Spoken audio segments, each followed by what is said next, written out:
All right, hello everyone, and peace of the Lord to all of you. Please let me know if my voice is coming good and clear. I'm using today a different mic. So let me know if this mic is better than the one before it or it's the same. Uh, this mic is a magical mic. I've been told that this mic is the kind, if you say inshallah before you use it, your voice will change and people will like it. Is it working? Because I did not say inshallah yet. It's good? Okay, let me now say inshallah. Let me know if something will change. Anyway, let us go to our topic. Our topic about the silly God and how silly God can be. I mean, everybody in this earth, maybe there's people who they are atheist, which they have God anyway. I mean, they believe that they are each one of them. He believe he is the center of the earth, which means he make himself God. He exists by himself. He do not need anyone. There's tons of religions, tons of beliefs, and everybody have his own belief. But Islam always is a special religion.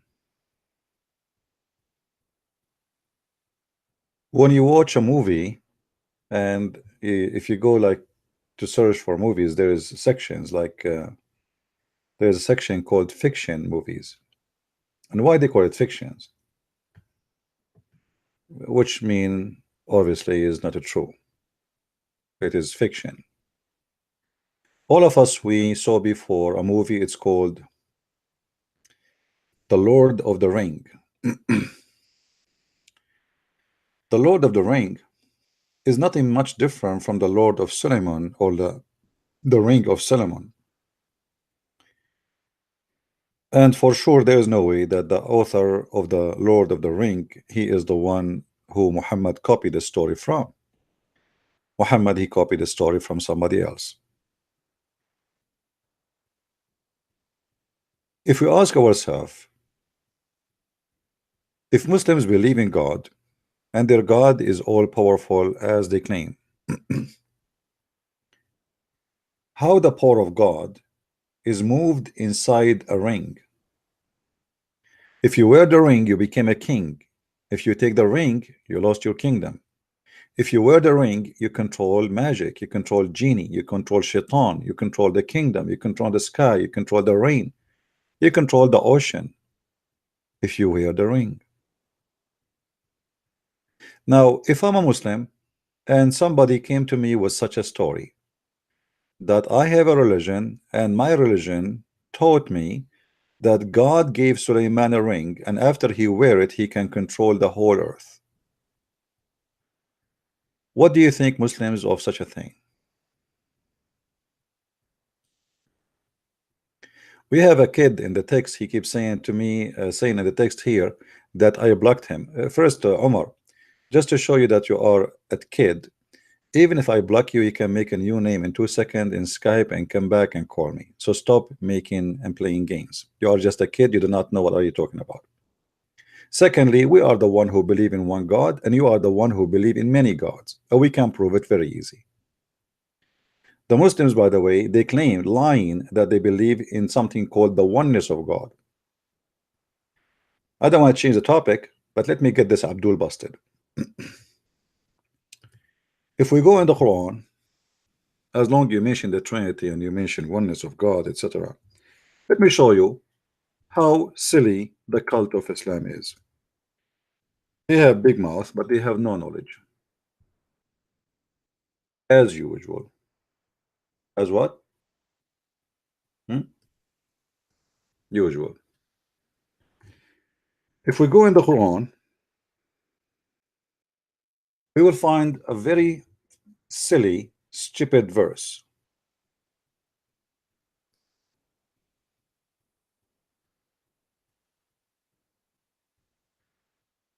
Let us go.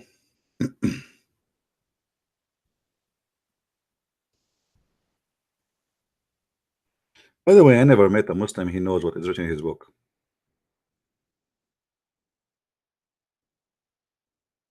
I'm serious. All of them are copy paste from each other, like nobody knows really what he's talking about. In the Quran, Allah claim that he level Muhammad to his level.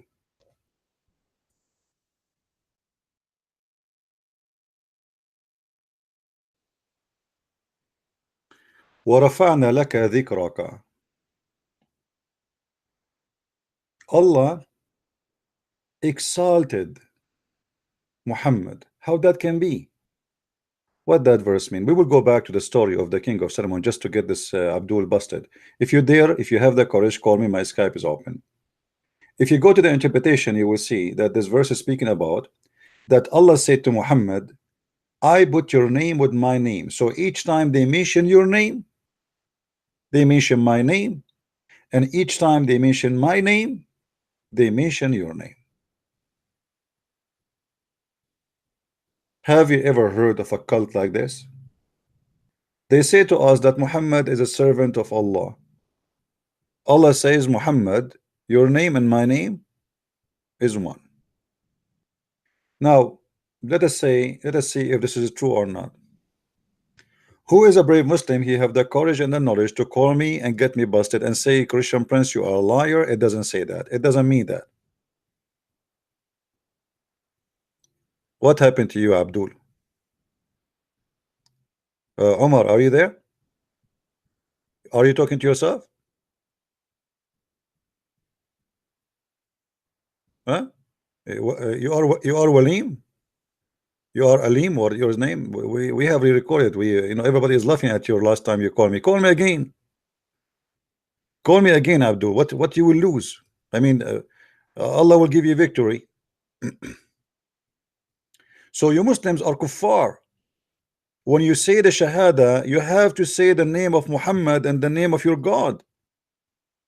You associate the name of God with the name of a man. Yet you claim that you worship a person, only one God, his name is Allah. But the fact you cannot say the name of Allah without saying the name of Muhammad. Your God, Allah himself, he extend his authority from the name of Muhammad. Which means if now somebody says, I believe in Allah, he have no authority. He have to say, I believe in Muhammad.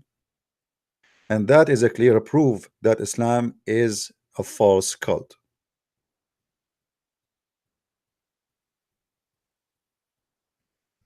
Otherwise, you tell me why you have to associate the name of a man with the name of a God. The Quran in front of you, Muhammad, he fabricated this verse. And by the way, this chapter here, all of it is a clear evidence that Muhammad is a scam. Why? He says, Alam nashrah laka sadraka. Didn't we, like this is that Muslim translation, caused your bosom to delight? Doesn't say that, by the way. It says we expanded your breast. Didn't we expand your breast? Okay, nice to meet you. What happened? You remember the story where Muhammad, he claimed that 3 angels or 2 angels came to him and they cut his chest and they took all the dirt and the garbage from inside, and then they installed a dish of wisdom. And this is what is called silly God, silly stupid religion, silly cult. And we will show you, we showed you that a few days ago, we show it again. And then we removed all the burden from inside. So Allah, he made a plastic surgery for Muhammad, cutting the chest of Muhammad, moving the burden. And then we took all the sin which was breaking your back by a plastic surgery, physical surgery. And then we raised you high, to my level. If we go right now and see the interpretation, chapter 94, verse number 4. Read and laugh with me.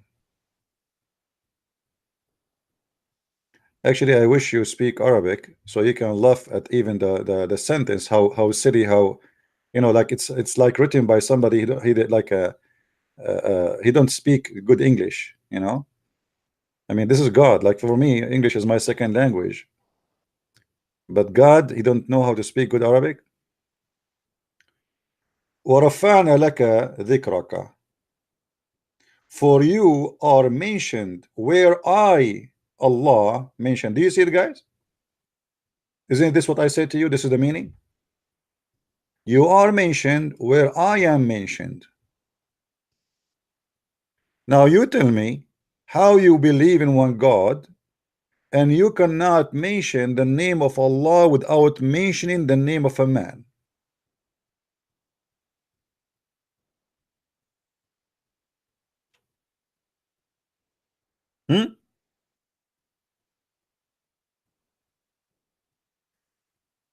Any Abdul?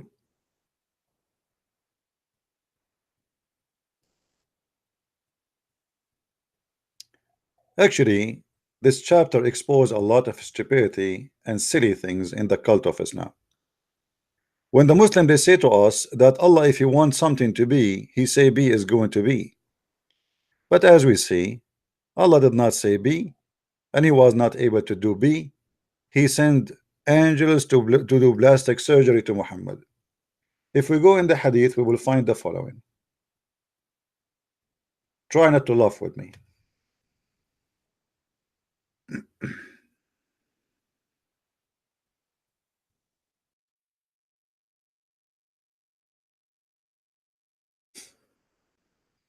This is a story coming from God.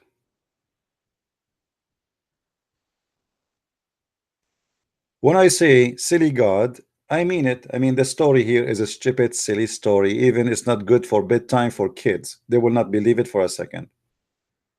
Muhammad, he said, and he claimed, I read with me carefully. This is not my statement. This is Sahih Bukhari. This is a very accurate story coming from the mouth of Muhammad, reported by the Abduls around the earth,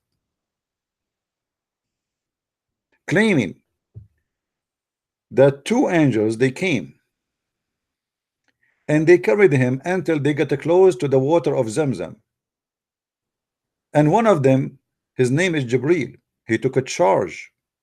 Jibril cut open the part of his body from here to here, which means from his throat all the way to his testicles. The translation here is false. And then it says, after they cut his chest, they took off all the material. I mean, have you ever heard of a stupid, silly story like this? I am truly convinced that Muhammad is a prophet. Allah, as we see in the chapter 94, verse number 1, 2, 3, 4, decide to solve a problem for Muhammad. What is the problem? Muhammad, he have a problem in his chest. What is the problem in his chest? Excuse my language, it's full of poo-poo. Sorry, it's full of sin. So Allah, in order to clean the chest of his prophet from the sin, he sent two angels and they cut from here to here.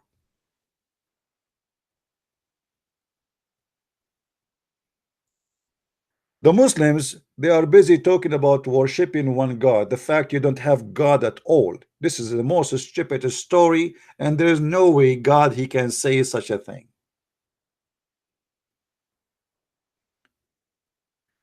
Jesus, he said to the man, your sin is forgiven. He did not need to cut his chest. I mean, this is silly. And since when the sin is in your chest? And since when we can wash sin by water?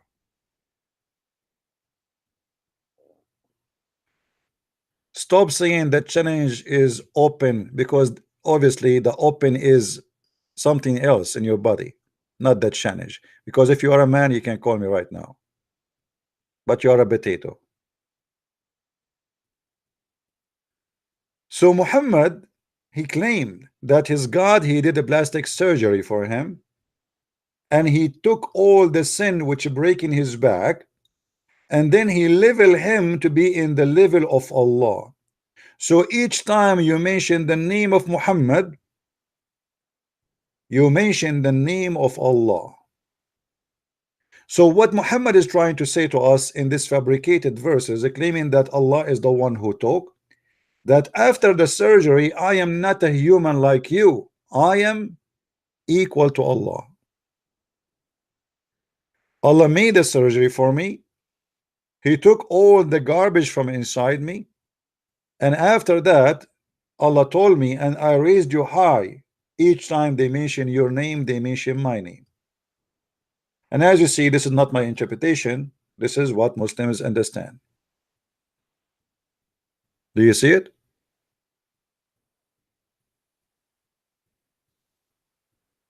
So they lie to us when they say they worship one God. The fact they worship one man, his name is Muhammad, he is Allah.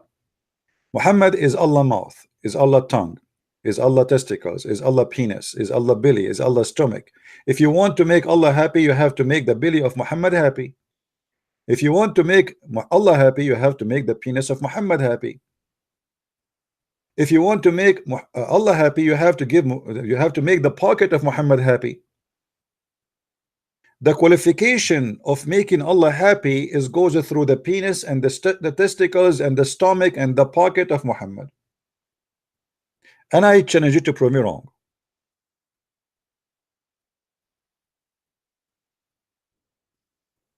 So stop lying, saying that we Muslims believe in one God. You believe in one potato. You have no God. Actually, even if we ask the Muslims what the word Allah means, they do not know. Have you ever heard of people they worship a God, they don't even know what the name means? Isn't it silly? If we call Zakir Naik now and we ask him, Dr. Zakir Naik, hey brother, what the name of Allah mean? According to historian, the name of Allah is unknown sources, and most likely it is a unique name. But this is not a question. So what it's mean? Unknown sources, known sources. The question now. What the word Allah mean? The word Allah is diverted from the word Al-Ilah, which you see all over the internet, which is absolutely a big fat lie. The word Allah have nothing to do with the word Al-Ilah. And actually, even I saw some Christians saying that, which is very silly.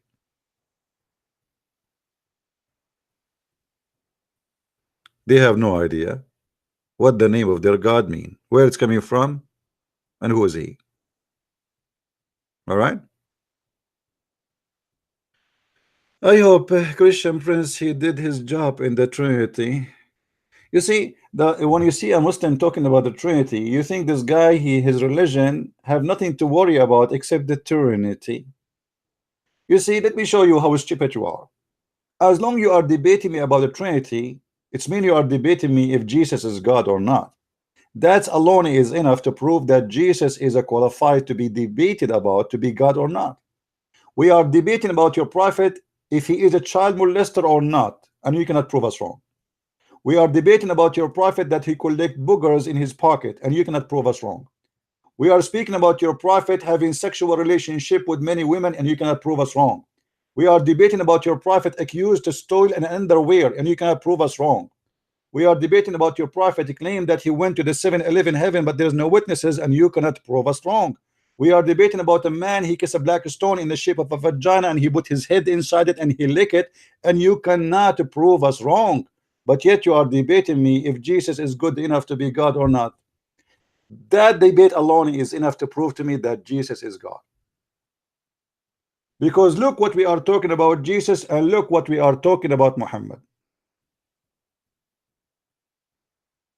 Your Muhammad is in the sewage, my Jesus is high to the point. Is he God or not?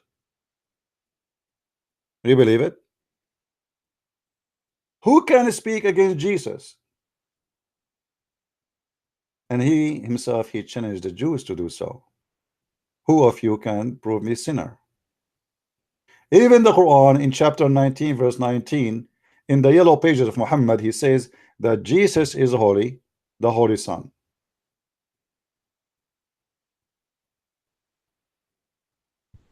Have you ever heard of a prophet being accused to be a thief by his followers?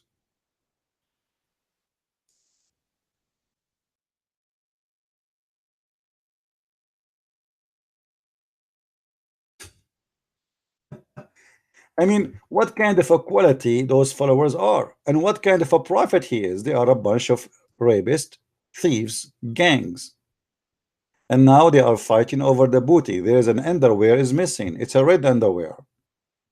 The Muslim, they say, Christian Prince, you are lying. It's not a red underwear. It's a clothes. Okay. This story alone is enough to prove again that Muhammad is a big scam. How? If we go and read the interpretation, chapter 3, verse number 161. And again, we are using the Islamic interpretation, which is very funny, proving Islam to be the most stupid cult ever exist in this earth.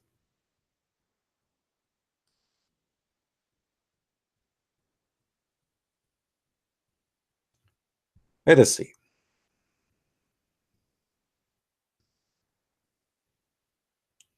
Brothers and sisters, let me introduce to you a big problem, brother.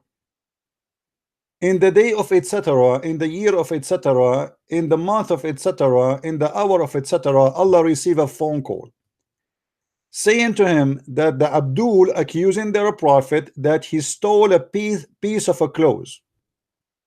Read carefully with me. When some red velvet cloth went missing in the day of Badr, and some people began to say, perhaps the prophet took it. The word yaghul in Arabic mean steal, not took it, steal. Guess what happened? Hello?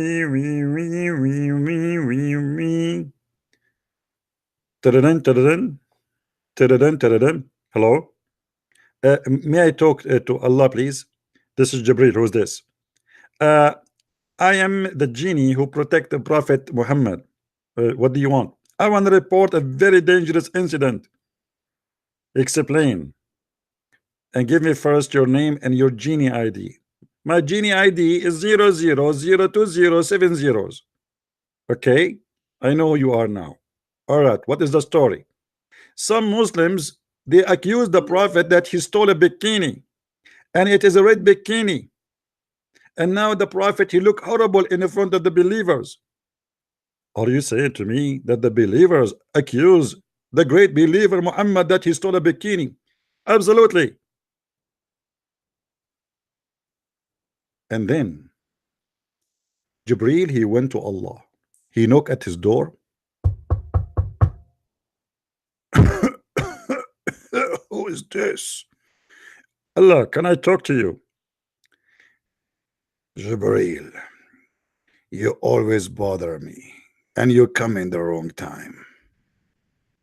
Don't you see I'm busy watching Mr. Bean? Sorry, Allah, I have a very urgent news.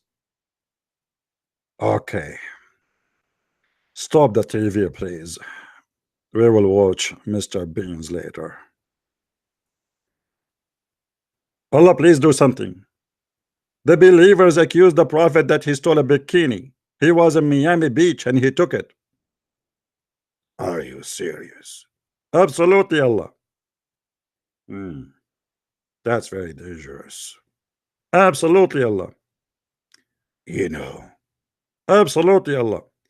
The most silly thing about you. Absolutely, Allah. That you are so stupid. You keep repeating the same word. Absolutely, Allah. Forgive me, you guys. I made the angels to program to repeat the same words. I want you to take this verse. I just wrote it and deliver it to Muhammad. Now Jibril, he took the verse and he went all the way to Muhammad. He knocked at the door of Muhammad. Muhammad, he opened the door, he gave him a verse. And what the verse saying? It is not for a prophet to steal. What? I mean, the guys are accusing him that he stole a piece of clothing, and you say to him, tell them that Allah told you a prophet will not steal. This is the solution. Have you ever heard of a silly, stupid God like this? What about you tell us who took it? You send us a message from the 7 galaxies behind the 7 bathrooms to tell us It is not Muhammad who took it. Well, thank you. I mean, this God is amazing. Please don't hire him to work for the police or FBI. Imagine somebody accused somebody that he took some clothes or jewelries or something. The police send report, it is not him. How you know it's not him if you cannot find the other person? Okay, who is the one who took it? Until now, this piece of bikini is missing and nobody knows where it goes, and Allah never told us. How Muhammad is a prophet of God? How Allah is God, yet Allah don't tell us who is the one who took the bikini? If you go to Allah website, which is allahfbi.government, you will find now that the most wanted items is the one who stole the bikini. And by the way, there's a big prize for those who can find it. If you know any information about the missing bikini, please call 1-900 Allah. Do we have any Muslim have a conclusion based on this? Based on this, Allah cannot be God, because if Allah is God, should tell who is the one who took the bikini. Obviously, the one who took the bikini is Muhammad. Muhammad, he made a verse saying it's not me. Allah told you it's not me, but he cannot tell us who is the one who took it. Isn't it obvious that he is a thief?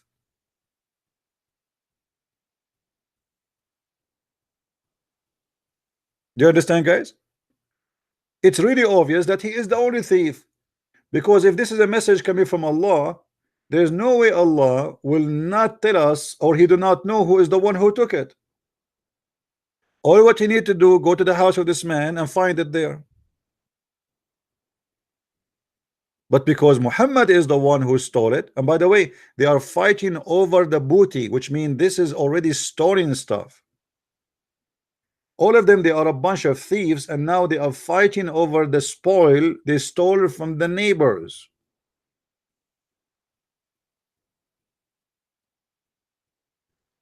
And this is what I call silly God, silly prophet, silly Quran. Now we go back to our silly story with Suleiman. And as you know, I like rings. I don't wear one, but I like them.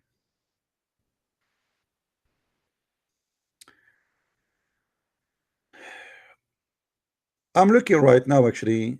I'm trying to find this ring, because if I can get this ring, I can control the whole world. At least I can stop YouTube from deleting my videos. I will wear the ring, I will control YouTube. I will control Twitter.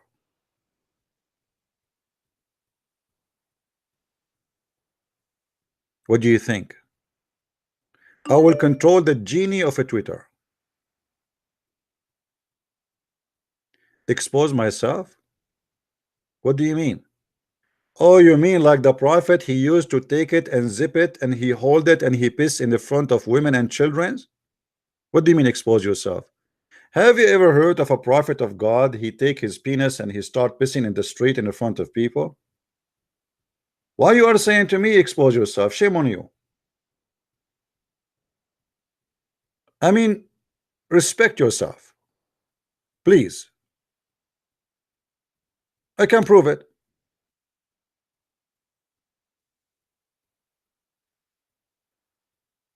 You see, when you see Muslims, they piss in the street, they are taking that a habit from the Prophet. The Muslim are Sunni, they follow the Sunnah. The Sunnah mean what Muhammad he did.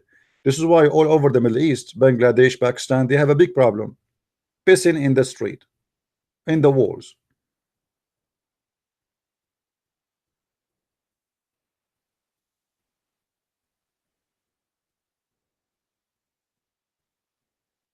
If we go and see this story about Suleiman,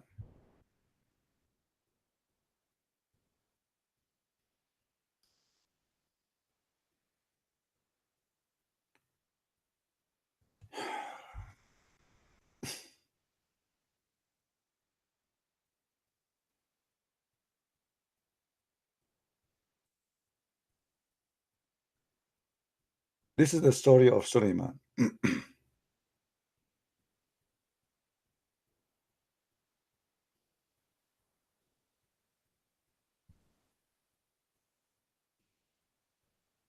Tons of stories.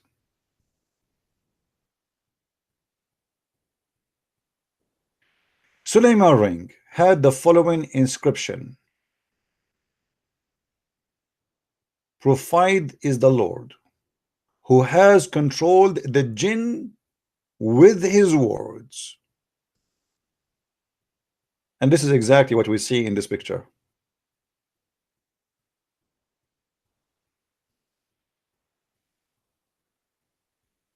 Do you see it?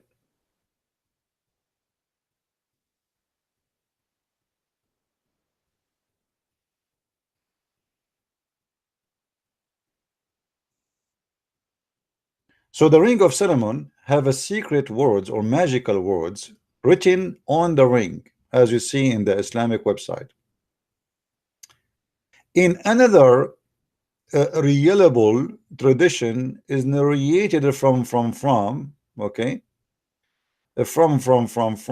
okay, let us see. Let's go to the story. I mean, this is really tons of boring stuff. And you know, the funny thing, when Muslim they say according to a reliable chain of narration. Okay.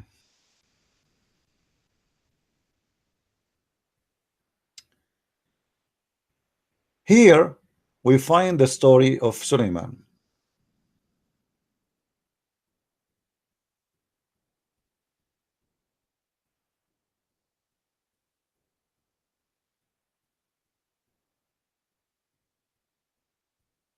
Let us see.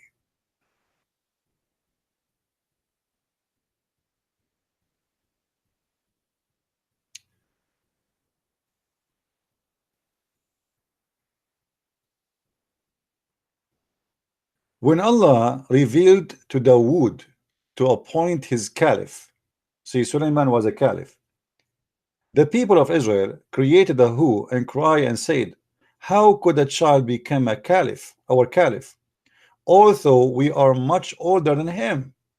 When Dawood heard this, he called the chief of the Israelis and said, I am aware of whatever you say regarding the successorship of Suleiman. You all bring your stick, and everyone's should write their names on the stick. We will keep the stick along with the staff of Suleiman. At night in a room. In the morning, we will take them out. Whoever staff has lit, and the flower will be rightful to successorship, to be a successorship. The people agreed, and the sticks were kept in the room, and the Israeli guarded it. In the morning, Dawood finished his prayer, and he opened the door, and he took out the sticks. The Israelis saw that Suleiman's staff had a green leaflet in it. Muslims, are you reading?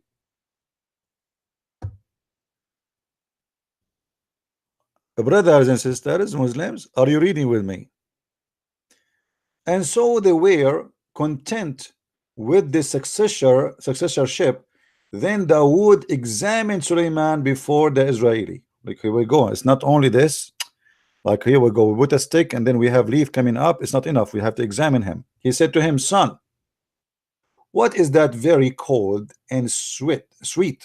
Suleiman said, Allah who forgives sin for this servant and people overlooking each other mistakes and crimes. What? He's asking him what is cold and what is sweet. He says to him, Allah who forgive the sin. Again Dawood asked his son, what most sweet? He replied, love, friend, and this is a mercy from Allah between them. After listening, Dawood smiled and became happy and said to the people of Israel, after me, he is going to be the caliphate among you. After this, Suleiman used to keep the matter secret and marry the women in a few years. He was hiding with his friends. Suleiman is hiding now. This is Sahih. Sahih. Oh, this is sorry. This is a Shia story here saying his wife said to him a day, my parents be sacrificed on you by your good behavior and habit. You and not make me uncomfortable, except that your expense are upon my father. Go to the market and get sustenance, and I hope that Allah will make you hopeless. What does that mean? Suleiman said, by Allah, I haven't worked in this world, nor I know anything.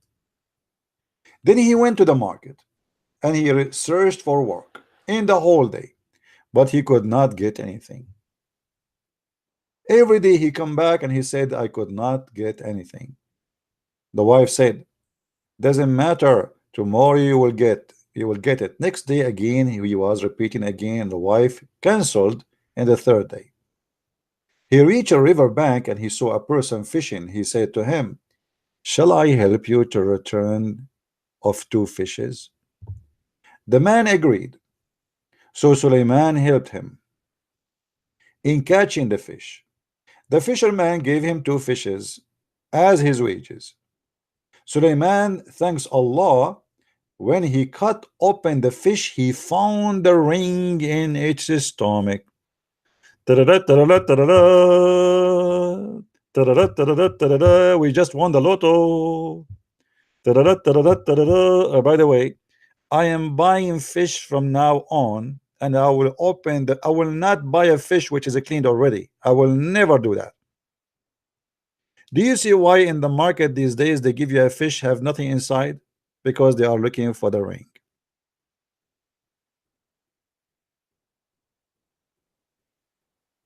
Buy a fish which is not cleaned yet, so your kitchen can stink.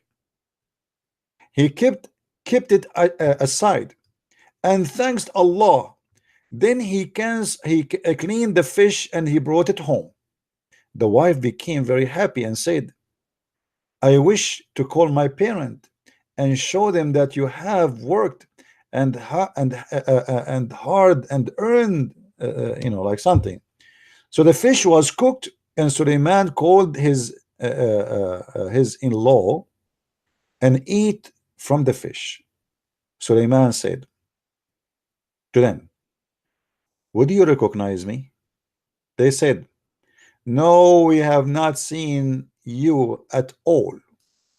Suleiman took out the ring and wear it. At that moment, all birds and the jinn come to him.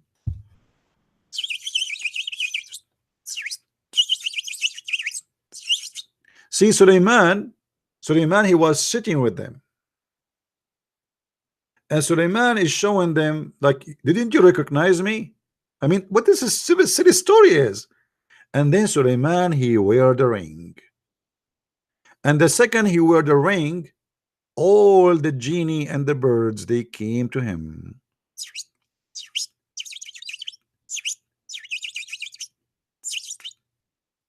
Alhamdulillah.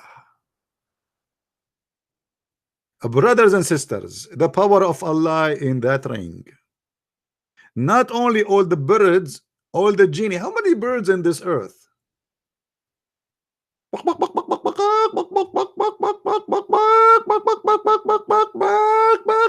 And the ducks, and I mean, you name it. All the birds and the genie in the world, they come to him. Just he put the ring in, all of them they come.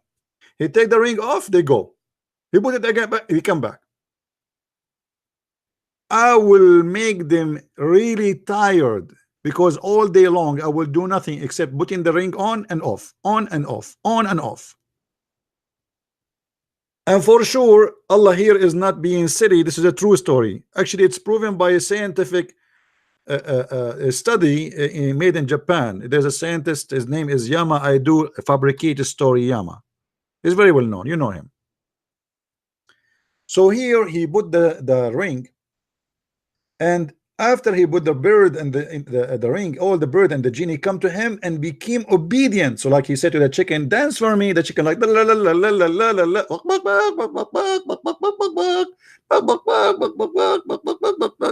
okay, no, not like this. In the other side, I want you to go from left to right. No, this is not a chicken. This is walk. This is.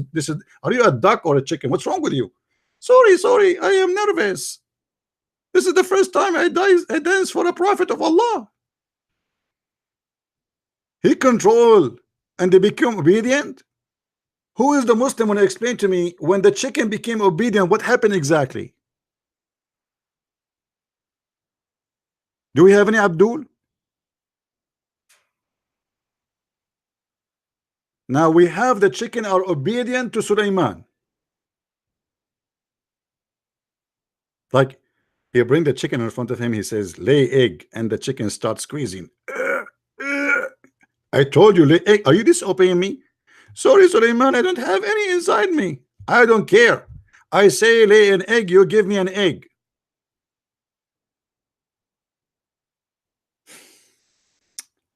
And then obedient to him, acknowledging his kingship. What in the heck? The chicken, the dogs, they are acknowledging that you are the king. You are the king. What? True story. He brought his wife along with her parents to the city of Istikhara. What is that? And his people, his Shias, which mean the people who believe in him, gathered around him and become very happy. Their difficulties of his absence vanished. He ruled for a long period. This is a nice movie. When the day of death approached, he appointed Asif bin Barakaya by the order of Allah as his successor. He was a guy, his name is Asif. Are you a guy from Pakistan? Your name is Asif? Here we go. Asif became caliphate. His followers only referred to Asif and solved their problems. Asif was hidden by Allah from them for a very long period. I mean, what is this? Allah, this is a true story, brother.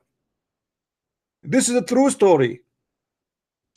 By the way, this is one of many versions of the story of Sulaiman. Just one. There's tons of them.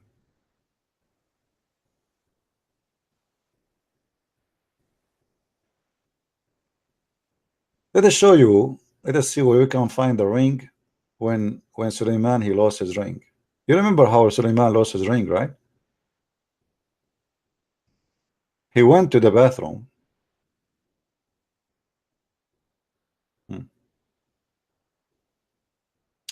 It was narrated from Imam as-Sadiq that the kingship of Sulaiman was hiding in the ring by Allah. Whenever he used to wear it, the jinn and the human and the bird and the animal obey him. Then he used to sit on the throne, and Allah would send wind, which would take him for a ride.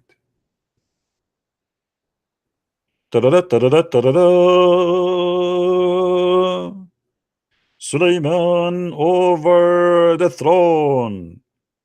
Genie, chicken, ducks, human, get ready. We are going to take a hike. And then Allah he sent the wind. And by the way, this is mentioned in the Quran that Allah in the Quran he says that Allah he gave Sulaiman in the chapter of 27 and chapter of the cave. You read that interpretation where it says that Sulaiman he can travel for a distance for a month. If you go to chapter 34 verse number 12, Well, Sulaiman, we made the wind obedient.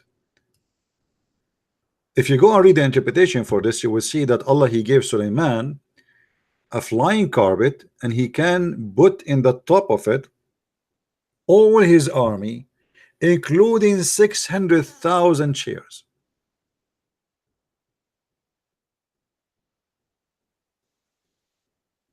You see, I can keep going and reading, especially this story here, like when Sulaiman, he go in the bathroom, he gave his ring to the bathroom, sorry, to his wife, and then a shaitan, he come during the time he was in the bathroom in the look of Sulaiman, and shaitan took the ring, he wore the ring, and Sulaiman, he lost his kingdom. And then shaitan, he start having sex with his wives. And how the wives, they notice that this is cannot be Sulaiman, because he looked like Sulaiman, and now he have the ring of Sulaiman, and Sulaiman, the real Sulaiman, became homeless. How the wives, they notice that this is not Sulaiman? Anyone remember how the wives notice that this is not Sulaiman? Read carefully.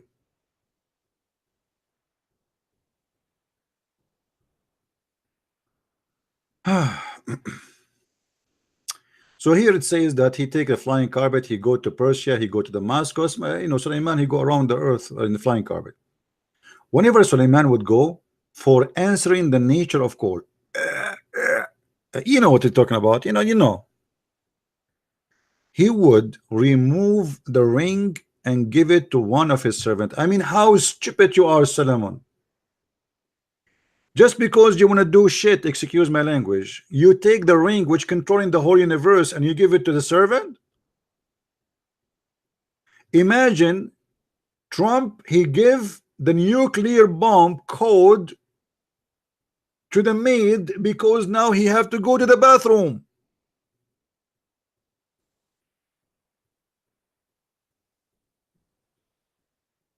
Brother, it is haram. It's haram. You cannot take the ring of Allah with you to the bathroom. You cannot take the ring of Allah to the bathroom. It's haram. So Sulaiman, he have to take off the ring before he entered the bathroom. You know, I have a solution. Why Sulaiman, he don't like make a bathroom where there's a wall and he can put his hand like out? I mean, it's still out, but still he have the ring in his hand. And look what happened. So each time Sulaiman, he want to go to the bathroom, he gave the ring to one of his servants. By the way, in different story, it says he gave it to his wife. One day, the shaitans, which means Satan, fooled the servant and took away the ring and wear it themselves. Oh boy. Oh boy.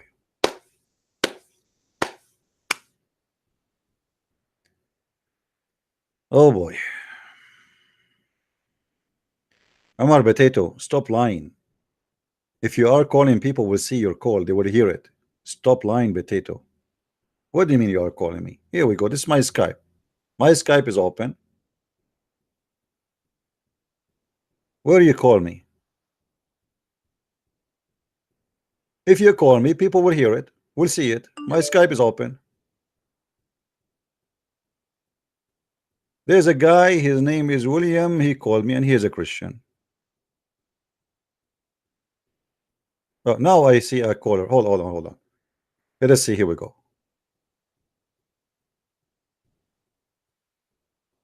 Ta-da-da, ta-da-da, ta-da-da. Hey Omar, how are you? Are you there?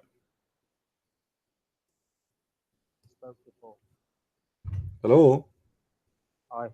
Speak louder, speak louder. How about now? Yeah, don't be shy. It's very low. I'm not shy, we've spoke before. So what do you think about the ring of Sulaiman? You keep going on to a new topic every time. You want to agree to 3 topics each? We have a topic. What do you want to say? Last time you couldn't understand, you couldn't explain the doctrine of Trinity. I don't care if you can understand it from me or not. I answer you, you don't like it, it's up to you. So now do you want to answer or not? That's the problem, you didn't answer. Well, no, I answered you, but you are a stupid idiot. And you don't believe in one God. I asked You you don't before. I asked you believe before if Allah is a spirit. You said yes, and I got you busted, and it's recorded. you And this believe is in it. and this is a proof that you are officially a stupid Muslim who do not know what his God is. How in the world you are in this age, yet you do not know that your God Allah is not a spirit, and you say to me, yes, Allah is a Start spirit. insulting straight away. This is a debate Why tactic. you say that to me? This is why you're losing viewers. Why you say that to me? That Allah is a spirit. How you can debate someone about the Trinity if you don't understand the nature of your God? You don't understand the nature of your God. That's the problem. Well, I am the one who understands the nature of God, but you don't. You say to me that Allah is a spirit. That's mean you don't believe in oneness of God no more according to Islam, because the Trinity is believing in God. Hold on. The Trinity is believing in God in three persons. God the Father, God the Son, God the Holy Spirit. You told me that you believe in Allah, Allah the physical being, and Allah the Spirit. So now you don't believe in one God according to your claim, because the Trinity according to you does not mean one God. So when you say to me that Allah is a spirit and Allah is a physical being, didn't you make Allah to Allah, or he was still one Allah? You believe in the Athanasian Creed, yes or no? I don't even hear you. Your voice is like you are talking from underneath of your wife butt.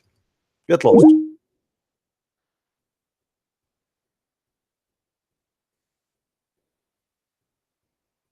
Stupid coward. Imagine Muslims in the age of 50, yet they think Allah is a spirit. And they come to Christian Prince, and Christian Prince, he spank them and he teach them who is Allah.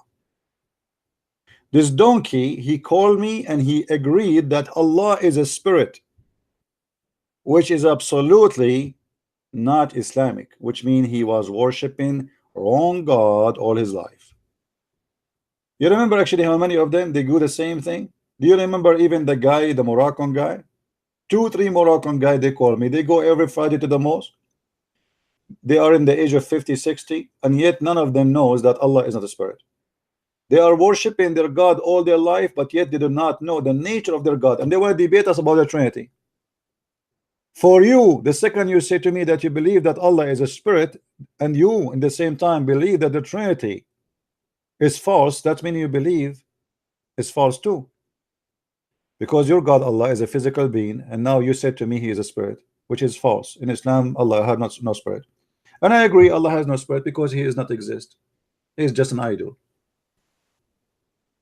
A person, anything have no spirit is a dead person.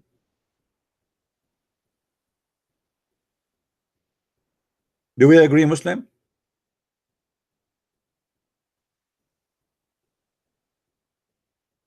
Actually, even the nature of a human being prove that the Trinity is correct.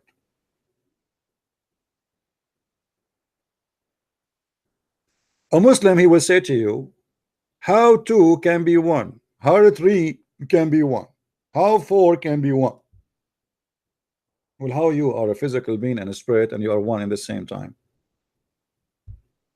How Allah, he says that the word, his word is not created, and he have a physical being, yet he is one. So now we have 2 and a created object in Islam, Allah and his words. How stupid that is.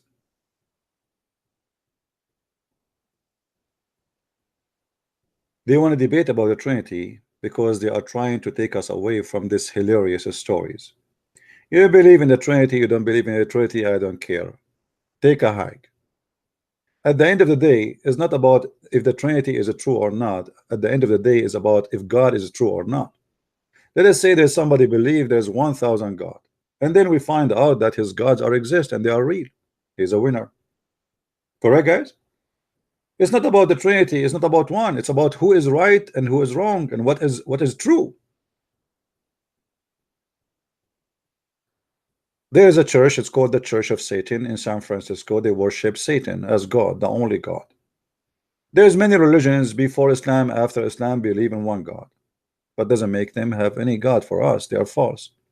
So you saying to me you believe in a God, but look what we have in front of us. Your God is nothing but a copy of a fairy tale stories of the Jews trying to make himself a Jew. Literally, Allah is not exist. Muhammad the thief, who lived between the Jews, He stole tons of stories from the Jews, from the Talmud, from the Merdash, from the Legion of the Jews. Stupid stories. He believe in it just because the Jews they say it. Anything the Jews they say Muhammad, he take it, he put it in the Quran. And by the way, hello to everybody from Indonesia with my love to you. And by the way, I notice according to YouTube, the second number of viewers of my videos are from Indonesia. Interesting, isn't it? So welcome my friends from Indonesia. Good morning. And here is additional proof that Muhammad is a certified liar. How in the world Muhammad he took those stories and he put it in the Quran as a real stories? Flying carpet of Sulaiman. Sulaiman is speaking to the ants. The ants are speaking to each other. Sulaiman he can hear the ant. Sulaiman he have a bird in it. He is a minister of irrigation and he have part job to find women who have no hair in their legs. Sulaiman he dies standing because and nobody noticed because he was holding his stick.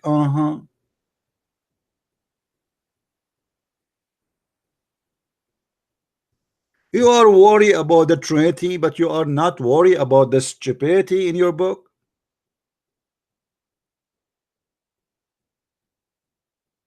Are you serious? But because they have nothing to keep you busy away from spanking their prophet, let us debate about the Trinity. Every Muslim in the world want to debate you about the Trinity. Genie having sex with Muslimas is not a problem. Believing that you will have endless penis is not a problem. Kissing a black stone is not pagan, is not a problem. Going around the Kaaba is not a pagan, not the problem. Doing a Safa and Marwa is not a problem, which is nothing but pagan rituals. Exist before Islam and after Islam.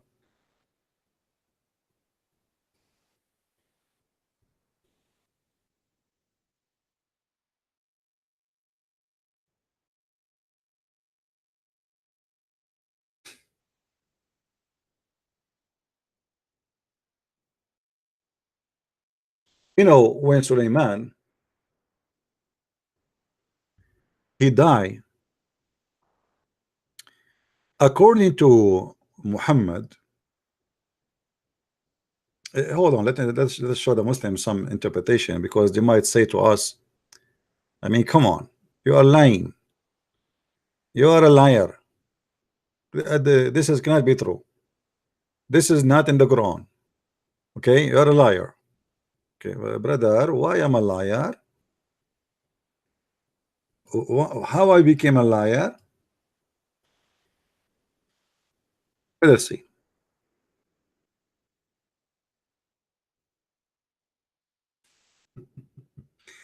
Chapter 38, verse number 34.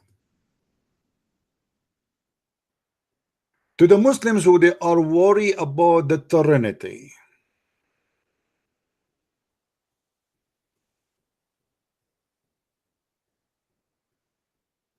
you tell me who is the stupid in this story. Suleiman is dead, but nobody noticed. Why? Because he is standing holding a stick.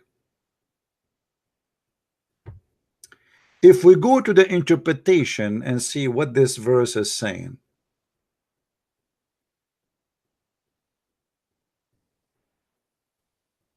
guys, don't text me when I'm talking here unless it is necessary. If we go to Ibn Kathir,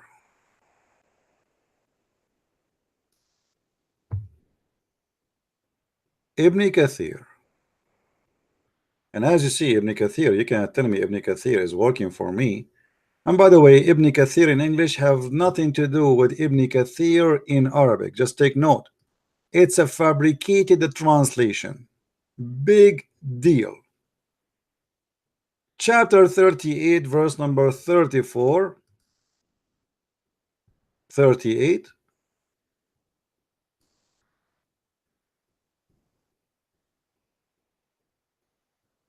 Read and laugh.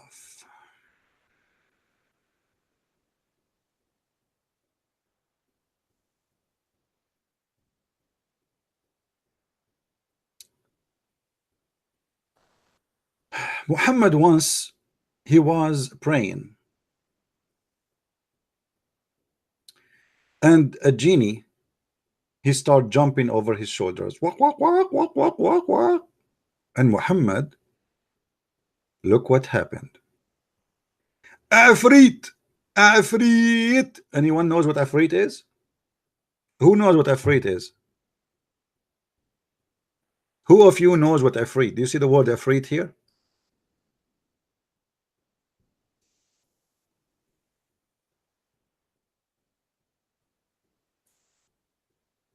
Anyone knows? What is Afrit? No, no. You see, this is what the Christian they mistaken. Genie are not demon. Muslim do not believe in demon. Don't mistake. Don't mix things up. Muslims sometimes they try to fool you. Says genie is the same as a demon. It is not. Muslim don't believe in that. Genie is a creature. He can even have sex with Muslim women.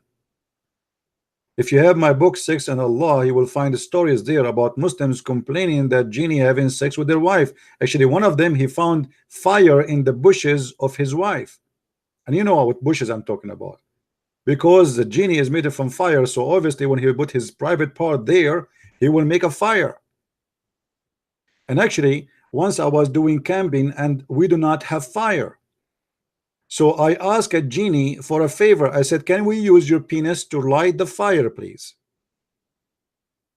And for sure, the genie, he was very, very nice. He's a Muslim genie. He held his penis, he hit the wood with his penis, and the fire sparks start all over because he is made from fire.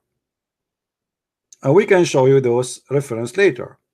Now, Ifrit is a genie, but he is extremely, extremely, extremely fast. I don't know. I mean, you see, we mention a story after a story, we find ourselves, we have to go back to the Quran. If you go in the Quran, you will find that Allah, he mentioned the word Ifrit too. In the same story about Sulaiman. Chapter 27, verse number 39. It says here, look at the translation here. A stalwart. What stalwart mean? Anyone can tell me what stalwart mean? What stalwart mean? I don't know what this word mean, honestly. Afrit is not a stalwart. It's a very fast genie. It should be a very fast, extremely fast. So look here, because this Afrit, it doesn't say genie, by the way. Afrit of the jinn. Stalwart. What the word mean?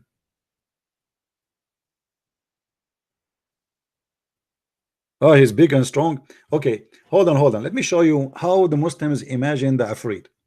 I will copy the word Afrit here and I will post it in Google. Give me a second and show you the image of Afrit. Afrit, Afrit, Afrit. Afrit, Afrit, Afrit.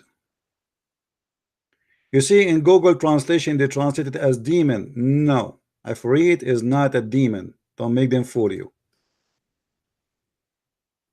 Let me show you what the Afrit according to Muslim look like. Afrit, Afrit, Afrit, Afrit.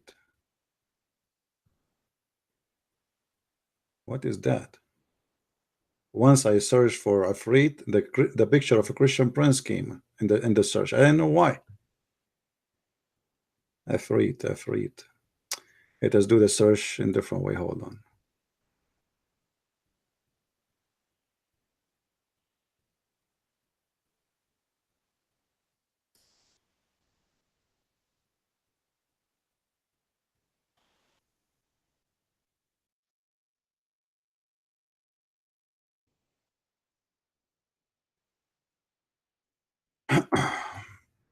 I'm trying to find you how they imagine the Ifrit.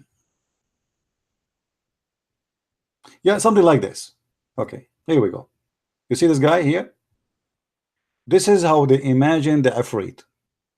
All Islamic movies, when they play Ifrit in the movie, they bring a guy, he is big, he is bald, he have little hair in his head, and he have like exactly like this. Do you see it?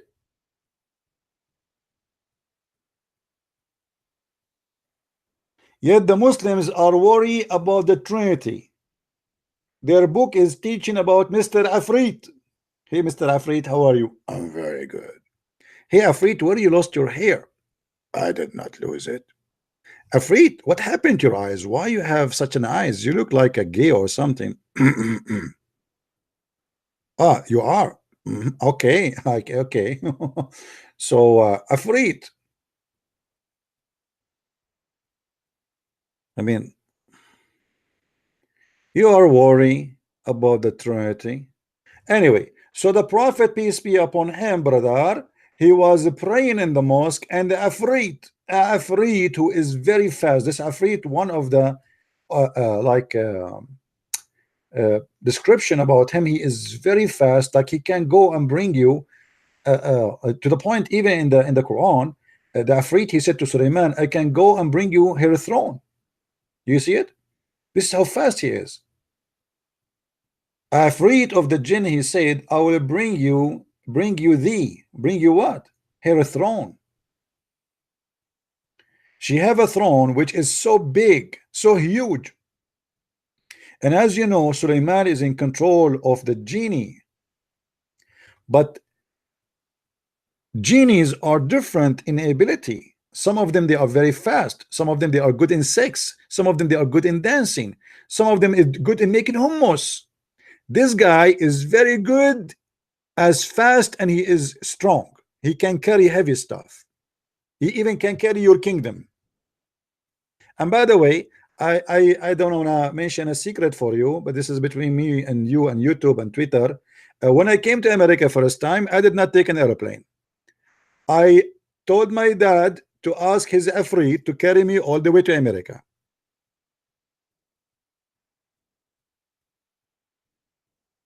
This is why when I came to America, I have a lot of Middle Eastern stuff with me. I brought with me hummus. I brought with me all kind of stuff. Okay? Your God believe in the Afrit. You Muslims are worried about the Trinity, and you believe in the Afrit who can carry the throne of Sulaiman and bring it to her.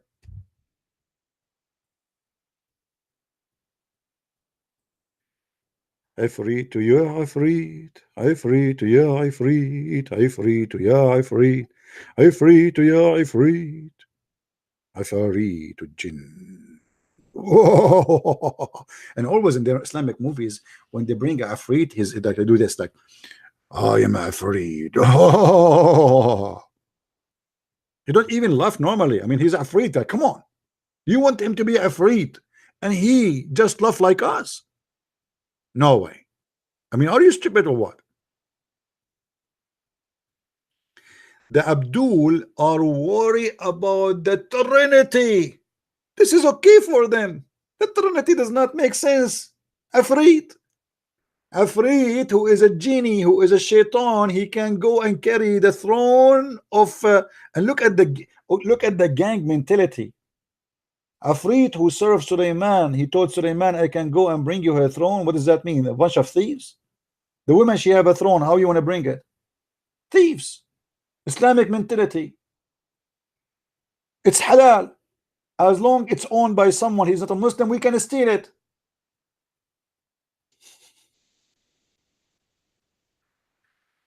The Afrit said to him, I can bring it to you before even you stand. Look how fast he is.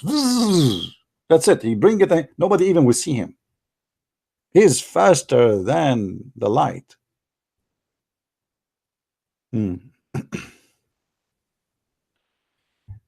This is not a silly God. This is a God have a lot of time to tell us all those stories.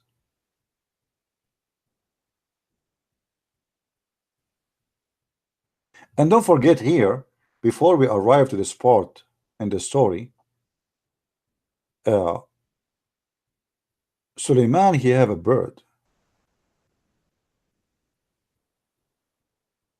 And as we showed you in the story, Suleiman, when he wear the ring, he can control all the birds.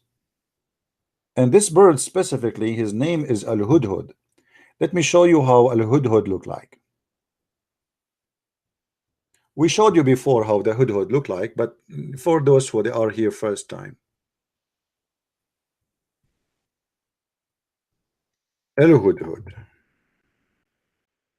In the Middle East, this is a holy bird. You cannot touch it. How lucky you are. Because of the story of the Quran. According to the Muslims, this bird, he was working as a minister for Suleiman, and he have two jobs.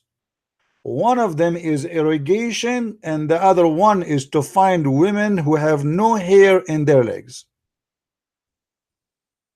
You know, Suleiman is really lucky. People, they ask me, why are you still single? How I can find a woman she have no hair in her legs? It's impossible. We are Arab, we are very hairy. Once I went to swim in the swimming pool, they kicked me out. They told me you cannot swim with your clothes. I said, I'm not wearing my clothes, this is my hair.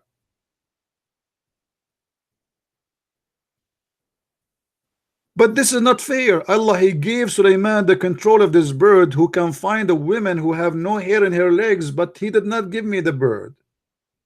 And until now I'm looking.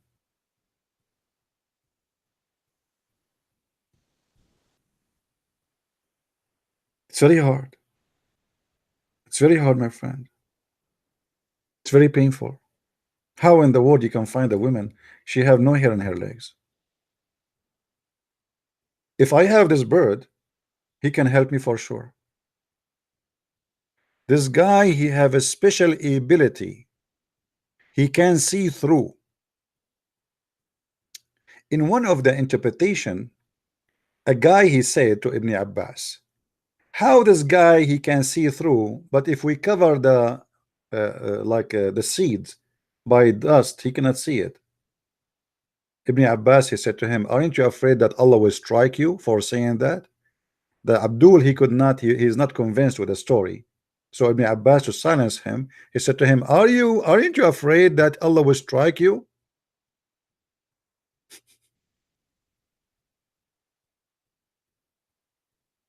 Somebody saying this is the craziest thing. This is not the craziest thing. This is the logical thing in Islam. My friend, you did not see the crazy stuff yet. What are you talking about? This is not the crazy stuff.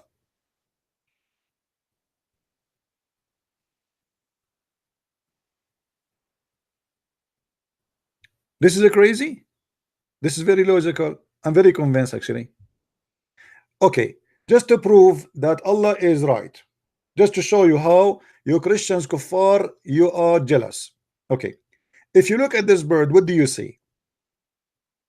Do you see how his hair is made? Subhanallah. This is his ranks. Do you see the Roman generals? Roman generals, the generals only, they wear those things in their head. Muhammad, he learned from the Jews that Al-Hudhud is a general of the army because of this. Obviously, I mean, look at this. I mean, if he is just a normal bird, there's no way. Why he have those ranks? Hello. I mean, you guys are a bunch of crazy. I mean, use your brain. If he is not a general in the army of birds, what he is, what is this? Why your chicken doesn't have that? Don't you see those generals, they sit next to Trump, they have like a lot of things in their shoulder and their, I mean, look. In the old days, they didn't put it in the shoulder, it's in the head. And actually, even this guy he have in his shoulders too. Look, look, look. See? Here it says, this is here, it says the specialty. You see it there? Very small. Did you ask yourself why his peak is so long? because he is a general. He have to peek around.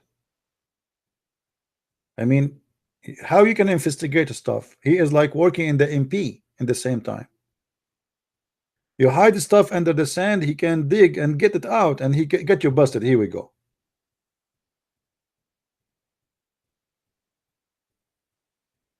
But the Muslims are worried about the Trinity. If I am you, I will be worried, my friend. Not about those stories in the Quran. Trinity. Trinity, brother, doesn't make sense. This is make sense. Those Christians are crazy. This is very convincing story. But wait until you see the rest of the story. The poor bird, after he found the queen of Sheba, Balqis, and Suleiman, he went all the way there. He fly with the flying carpet, carrying 600,000 chair. After they arrived there, when the queen of Sheba, she left her skirt because she thought there's a water in the ground, Suleiman, he noticed she have a lot of hair in her legs. Oh boy, how disgusting. But hold on. Here, the bird, he involved in the story again. He said to him, Suleiman, this must be a magical trick. It is the genie who made her hair grow like that because they want you not to marry her. And to be honest with you, I'm afraid really to one day to get married from a woman. In the morning she have no hair in her legs, afternoon she became like a bear. I mean, what if a genie, he want to seek revenge from me? Do you remember the Abdul who called me just 2 days ago, and he told me that Mary, she was a brightnet in 1 second?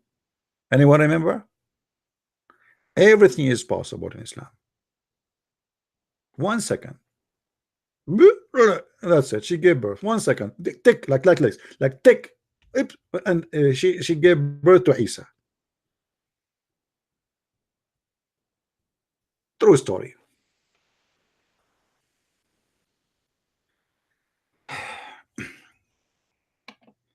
Guys, aren't you bored of me? How many of you is bored? To be honest, just be honest with me. It's okay.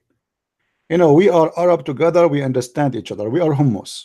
Tell me the truth. How many of you is bored?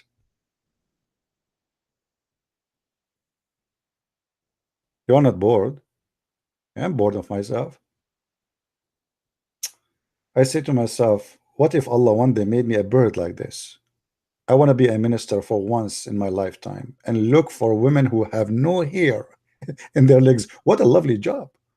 Flying around the earth in the beaches, going to the beaches, looking at the women legs, this leg, look like those legs. Me, look at those legs. And Allah cannot be upset from me because this is my job. It's halal. It's halal. It's halal. I will be officially doing a job looking at women legs 24 hours, 7 days a week. What a lovely job. I am sure many men, they would like to be hired for such a lovely job. Brother, why you are looking at women legs? Aren't you ashamed, brother? Hey, you forgot who I am? I am Al-Hudhud. Who are you? Al-Hudhud. Okay. I am Al-Hudhud. I got that. So, I am Al-Hudhud. I got that. So what does that mean? It's my job to look for women who have no hair in their legs. So I have to look. Sorry. Praise be to Allah. Praise be to Allah. Yet the Muslims are worried about Trinity. Trinity does not make sense. Okay. Let us go back. Where we stop? We stopped here. So Muhammad was praying, and the Afrit, this Afrit, the one we showed you, remember the bald guy? He started jumping in front of him. And then Muhammad, he cut him. Allah enabled me to overpower him. And I wanted to tie him up to one of the pillars of the masjid, which means the mosque, so that you could see him in the morning. if. Muhammad, he captured a genie. For the first time in history, somebody capturing a genie. And Muhammad now decide to tie up the genie in the column of the mosque. But then I remembered. I remember what my brother Suleiman said. My Lord, forgive me and bestow upon me the kingdom such as shall not belong to anyone after me. So Muhammad remembered that he should not control genie because the only one who have the right to control genies is Suleiman. Brother, Muslims, can't you tell that Muhammad is a big fat liar? I mean, people, they are desperately waiting to see a genie. They never saw a genie all their life. And now you capture a genie, you let him go just 5 minutes before they arrive. Brothers, sisters, just before you leave, before you come here, a second ago, I released the genie. What about you hold him for 5 minutes more? Let every Muslim see the genie. Take a selfie with the genie. Obviously, Muhammad here is not lying. This is a true story. And by the way, as long genie is a person who can be transformer, for those people who do not know, genie can go invisible. How you can capture him? Genie can go through the walls. How you can cut him and tie him up to a column?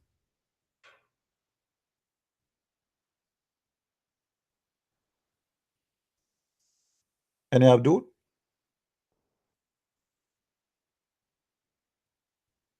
How someone have the ability even to go inside your blood? Imagine, guys, genie can go inside your blood. He can go inside your penis. The prophet, he said, do you remember the prophet? He said, did I say the prophet? I should say sallallahu alaihi wasallam. The prophet sallallahu alaihi wasallam. When the prophet sallallahu alaihi wasallam, they cannot even say his name without saying sallallahu alaihi wasallam. Do you remember when the prophet sallallahu alaihi wasallam said that when a Muslim he have sex with his wife, he have to say certain prayer, otherwise shaitan is going to hurt his offspring? How is that?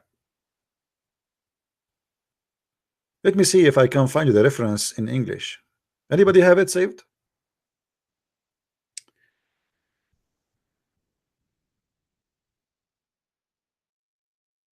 Let's see.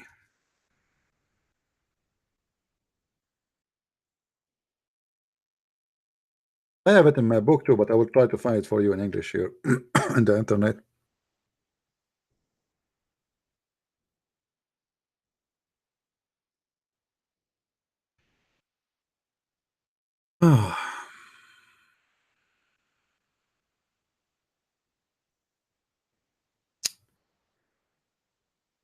Um,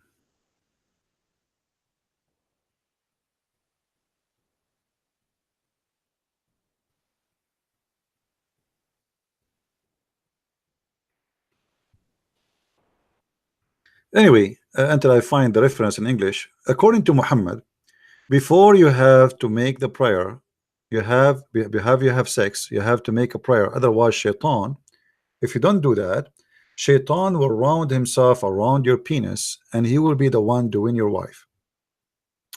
And because of that, uh,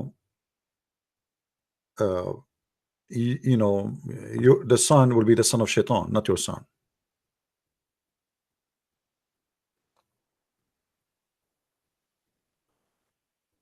Let us see.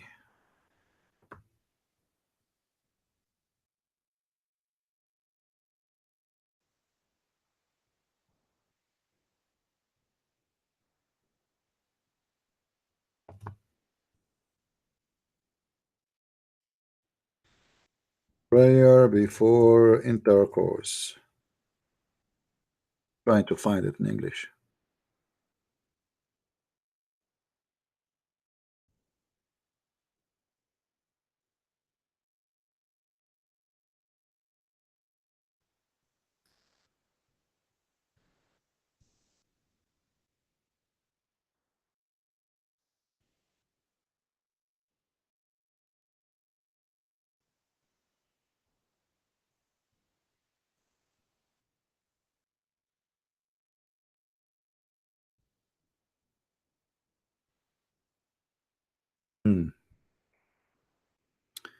Until now, I did not find it. But in Arabic, I can show it in the screen in a second. This is not an issue.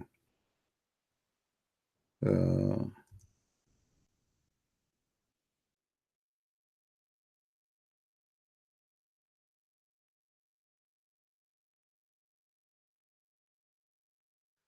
all right.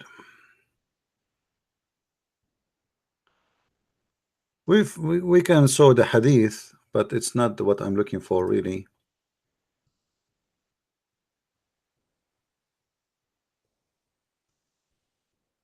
See, this is the prayer Muhammad he said, but there is no details. I want to show you the details. Muhammad he says, before you have intercourse with your wives, you have to say this prayer, so shaitan will not be able to hurt your children's. And how simply he hurt them, because they will be his kids, for he is going to round himself around the penis of the man, and he will be the one really having sex with the wife. So at that moment, if you don't say this prayer, literally you will be having threesome, according to Muhammad, which means Muhammad mother herself, she was having threesome because his mother was not a believer and she did not say that prayer. All right, this is always stupid and silly, the story.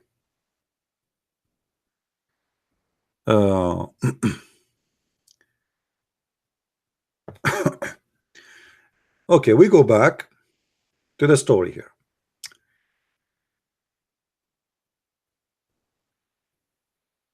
You can read this page, actually it's full of stupid stories. Muhammad, he mentioned them, like as an example, the Afrit, he come to Muhammad and he put fire in front of his face, but nobody can see it except Muhammad. Only Muhammad can see the fire. All right, as you see here the story. And then Muhammad, he sighs him, etc. Here you see the story of Suleiman. He have the flying carpet, where he can carry in the top of the flying carpet all the horses, all before the flying carpet, by the way. Suleiman, he used to have a flying horse. What they call those horses? Yeah, the one you see in the movies. I mean, like a horse with two wings.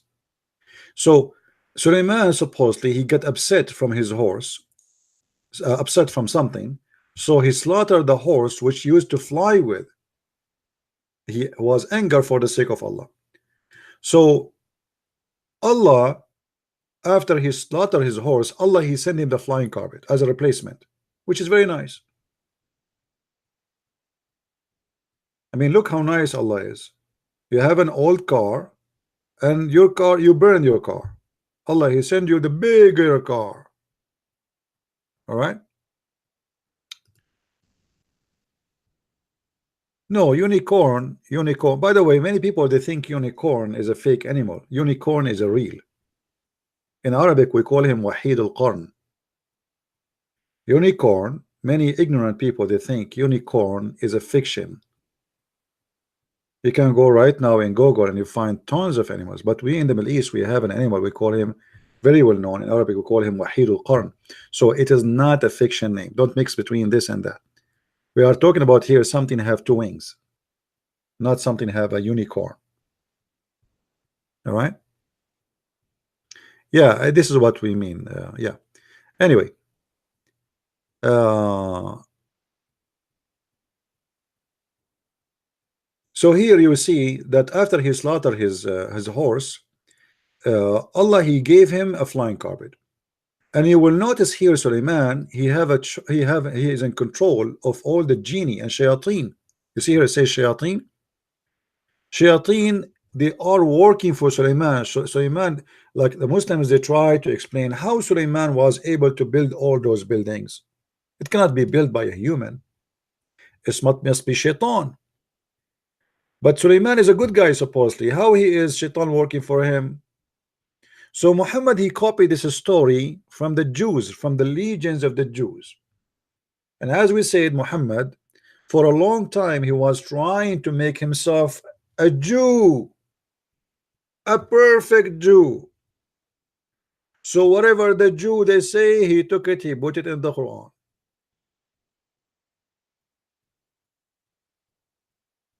Yeah, my Skype is open, but now it's under the control of the genie.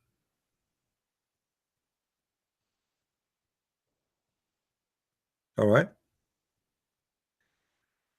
So the shaitan, he built for Sulaiman, and he built what? If you see what he built for him, you will not believe it. Not only he built for him palaces or swimming pools, no, he even built for him statues. Even the Quran mentioned that. If you go in the Quran, you will find the Quran say the following.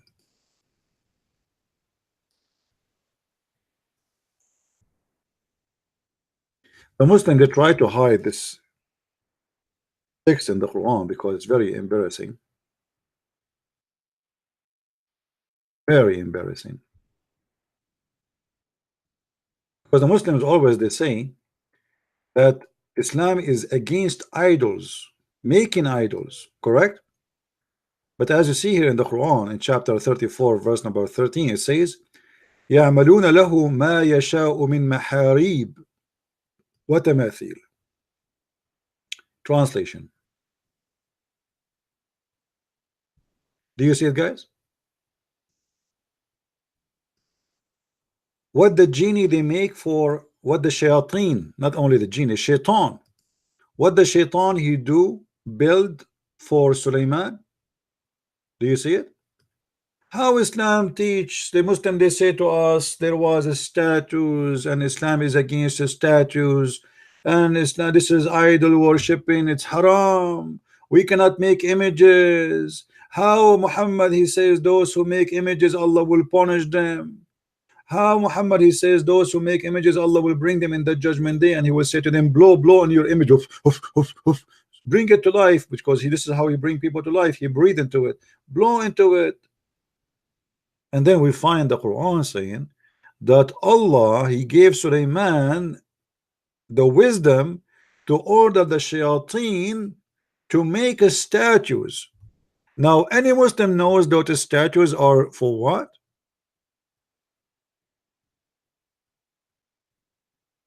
You like my new mic?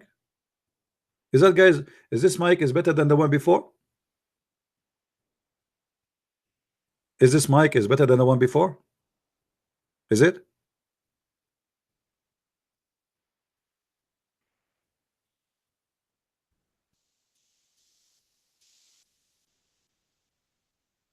It is? Is it the same or better than the one before?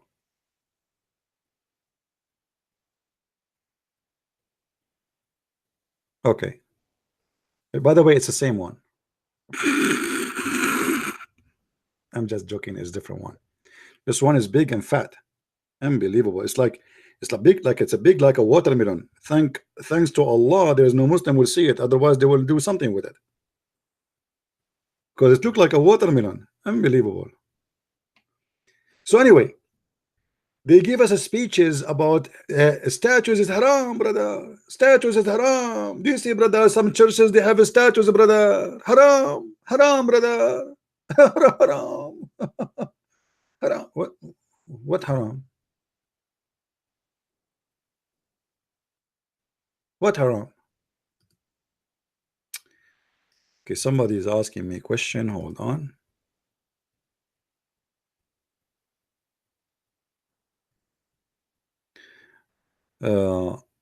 Zahra, she said babies go to paradise if they die.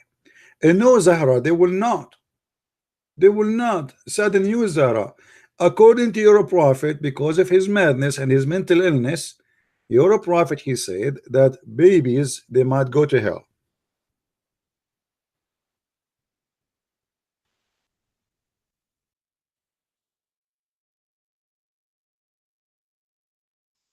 And those are the reference in front of you, and they are sahih. All right, look how many of them, all of them, they are saying the same, that babies they might go to hell. Now this is absolutely stupid to say, and I agree with Zahra that, you see, Zahra, you are a Muslim, but you do not know that you are not believing in Islam. You think you are a Muslim, but you are not. You believe in the right thing, that children, babies should go to heaven.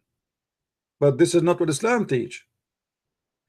Aisha, she was like you. She believed in the right thing, but Muhammad, he corrupt her.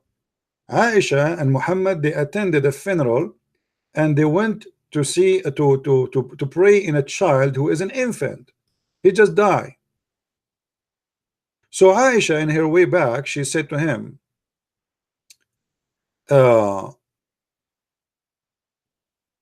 this is a child, he will go to heaven,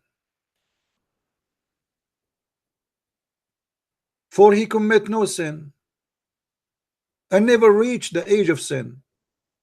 Muhammad said to her, hey, Aisha, don't be stupid. Who care if he commits sin or he did not commit sin? Who care if he reached the age of sin or he did not reach the age of sin? It doesn't matter.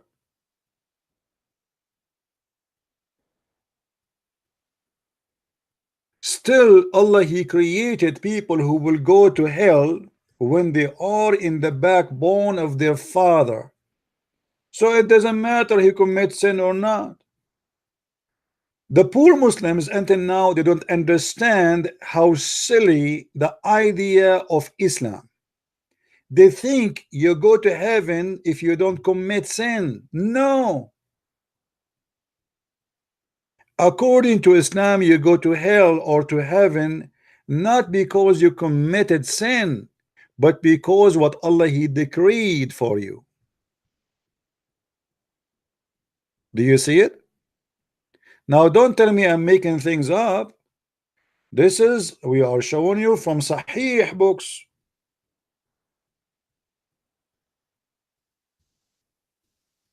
So now Zahra, she said that a baby child will go to heaven, but her prophet don't agree with her. In a second you will see that Zahra, she will agree with the prophet because they are corrupted people. They will not stand for what is right. Here we go, just the prophet said so, so we have to believe in it. That's it.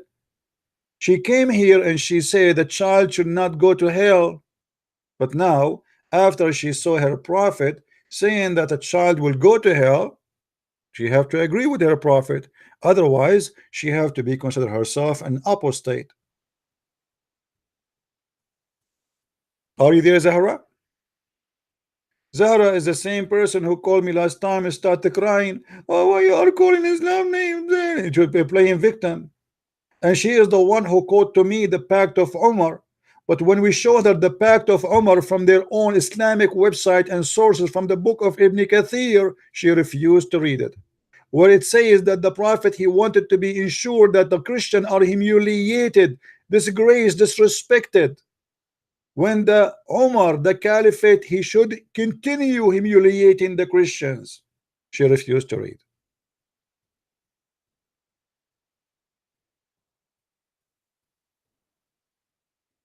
But you could have played with a Christian prince. This is why myself, by the way, I don't play even chess with myself. I lose. Once I played chess with myself, nobody won. Because I was playing from the two sides, which means it was me like and me versus me. But if I play I versus a Christian prince, I will lose.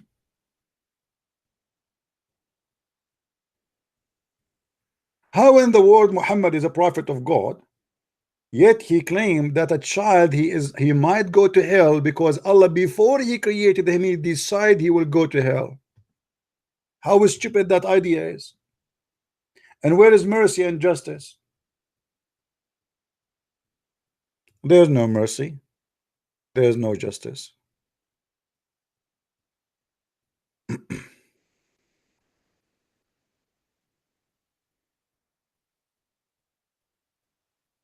Do we have any Muslim he didn't agree?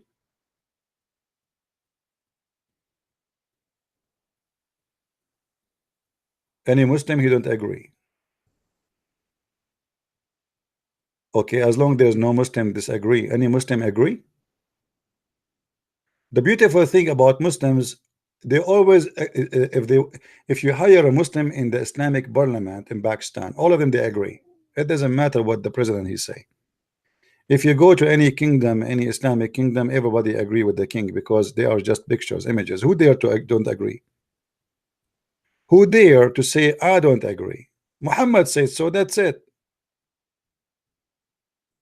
This is not about negotiation about what is right, what's wrong. That's it. Muhammad, he said this, that's mean this is how it is.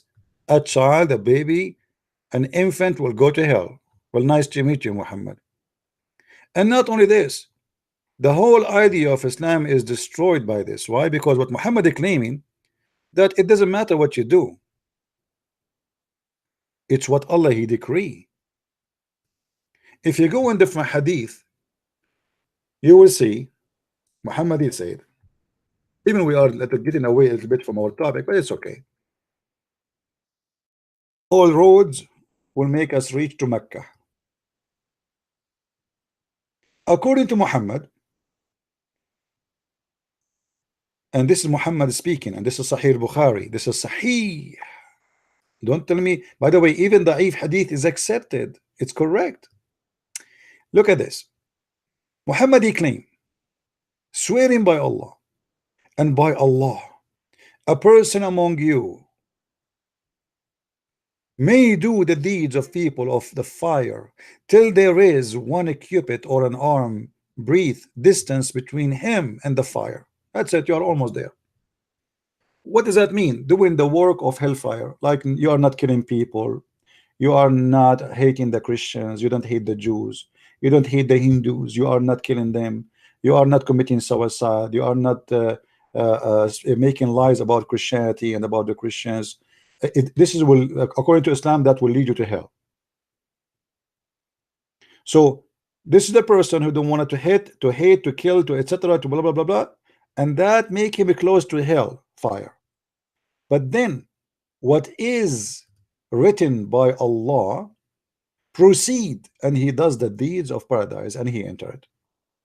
Have you ever heard of a madness like this?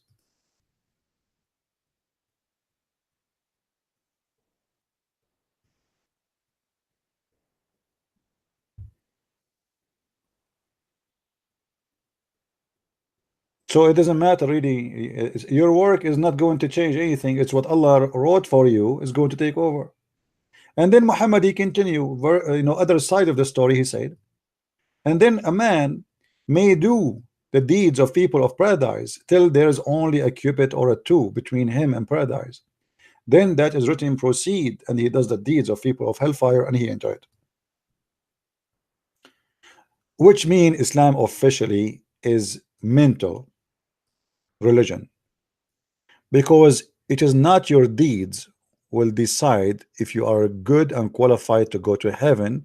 It is what is written by Allah, as you see. Are you there, Zahra?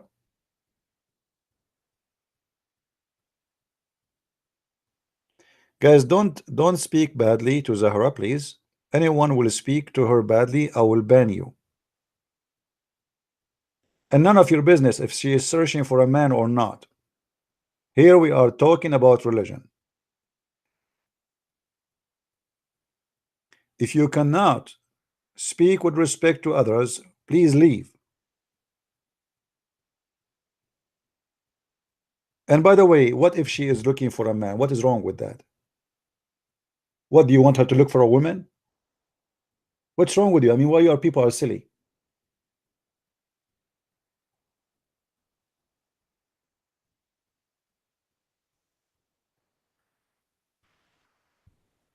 Be mature. So as you see here, your deeds is not a reason to go to heaven. It's what Allah here wrote for you will proceed. So what the point of converting to Islam? What the point of a praying 5 times? There's no point.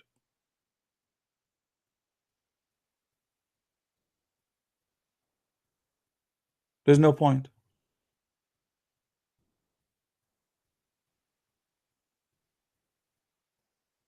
And if you are a Muslim, please think with me. I mean, here we go. The guy is doing the work of hellfire, he go to heaven, and the one who was doing the work of heaven, he go to hellfire. Why? Because what is written by Allah proceed.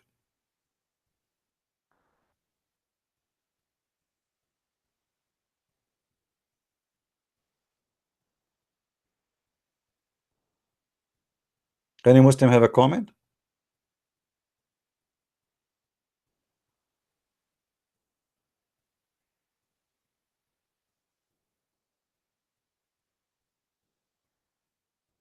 Any Muslim can explain this madness? So according to this Christian prince, he might go to heaven according to Islam still, after all what he did? Calling Zakir Naik 3 times a day, sometime 5 or 6 times a day, huh? Questioning the sexual ability of the prophet, which is holy prophet penis, speaking about the balls and testicles of I mean, and then he, what Allah wrote is going to proceed and he go to heaven. I mean, is that fair? And you, a Muslim who go to Hajj, who go around the Kaaba, who kiss the black stone which in the shape of a vagina, you go to hell? A'udhu billah. That's not fair. That's what your prophet is saying.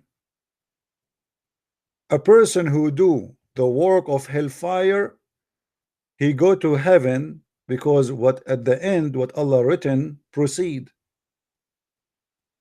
And a person who do the work of paradise, he go to hell, because what written by Allah proceed. What a stupid cult.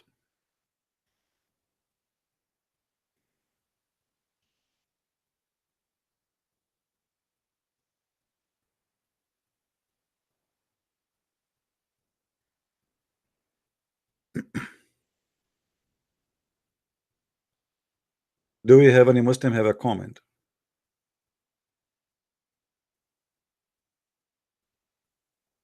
Yeah, you know, Zahra, she is just trying to defend her religion, and I understand, but you cannot. You cannot. Here we go. Look, I am here on air. Who can defend Islam? Where are they? The Muslims, the big names. They claim to be have knowledge. The Muslims, they want to debate Christians who do not know Arabic, for a very simple reason, because they can get them busted easy. Let us debate someone who do not know much about Islam, and he cannot get us busted. And if they want to debate you, they want to debate you only about the Trinity, to avoid Islam problems. But Muslims anyway, they don't believe in the oneness of God. It's a lie. Even the word the Muslim they use, they say Tawheed. Tawheed does not mean oneness. Tawheed, let's ask anyone speak Arabic, you will see Tawheed mean unification. Tawheed al-Duwal al-Arabiya, unification, or the Arabian states. Tawheed never was, and never will be oneness. It's about unifying. How you can unify what is one if you believe in the one is one already, right? 6 in Wednesday, according to the Shia, it's a big problem. Some Shia, they believe, like, certain days you should not have sex, because if you do sex in those days you will have a big problem. The Shia, they have their own belief, like if you wear yellow shoes, your penis will be very powerful. If you wear black shoes, your penis will not even stand up, even for the anthem. And that's why if you look at my shoes, I don't have a black. Alhamdulillah.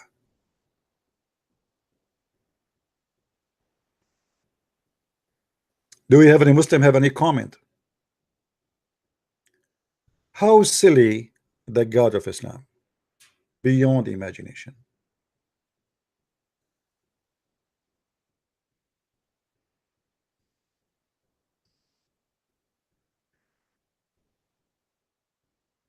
Look, let's see here what it says. If we go,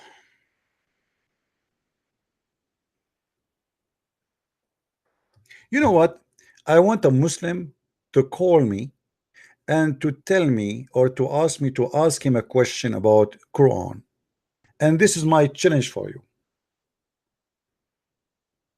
You tell me what the question you like me to ask you, and the challenge is the following: you yourself You will not accept the verse you will quote for me or the chapter. You yourself, you will not accept what is going to come from that question. In other way, you yourself will be ashamed of the chapter you choose for me. Who want to take the challenge? Guys, do you see how sure we are? Who is a Muslim can call me and choose for me a chapter from the Quran. And my duty is any chapter. We have 114 chapters. And my duty is to show him that this chapter is a stupid. Who want to do that?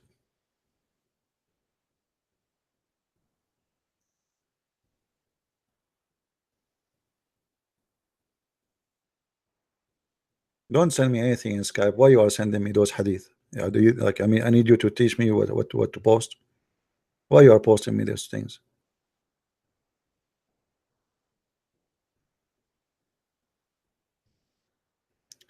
Who is a Muslim wanna call me?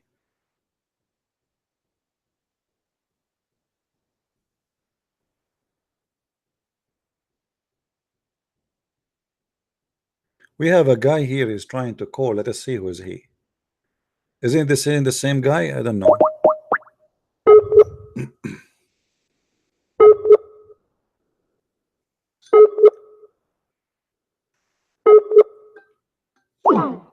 He have no energy. His power is off.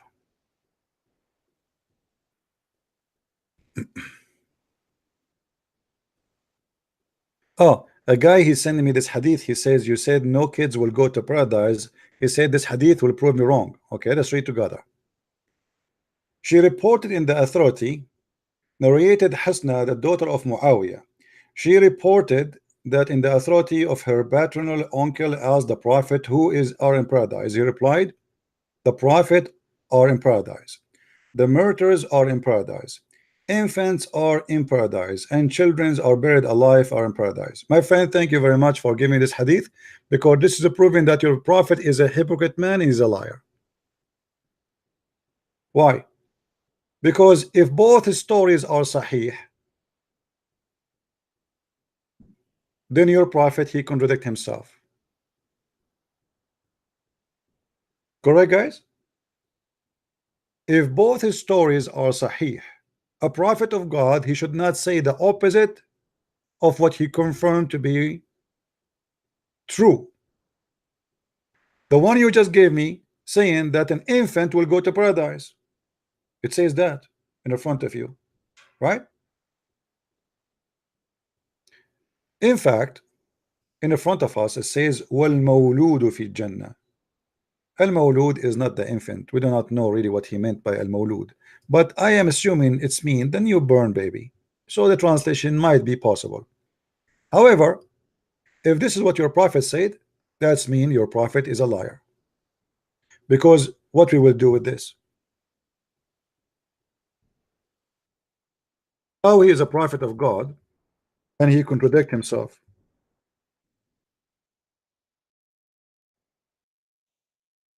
Look how many times here your prophet repeat the same story, that baby they will not go to heaven. Not necessarily, they might go to heaven, they might go to hell. It was the idea of Aisha that the happiness for this child, he will be a bird from the birds of paradise. So based on the other hadith you gave me, Muhammad should agree. Correct, guys? Do you see how false prophet they get themselves busted? He says something in the morning, he says something afternoon.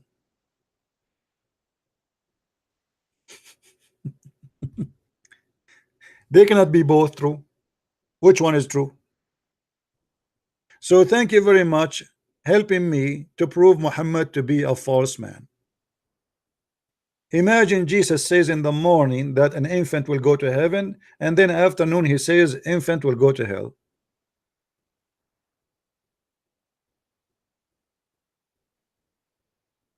Are you there, Mr. Zuhri?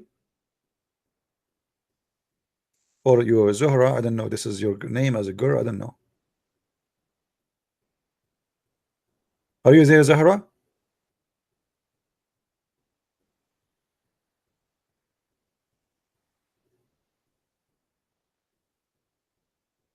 So which one of them now? What we will do? Who is the liar here? Muhammad the one, Muhammad the second?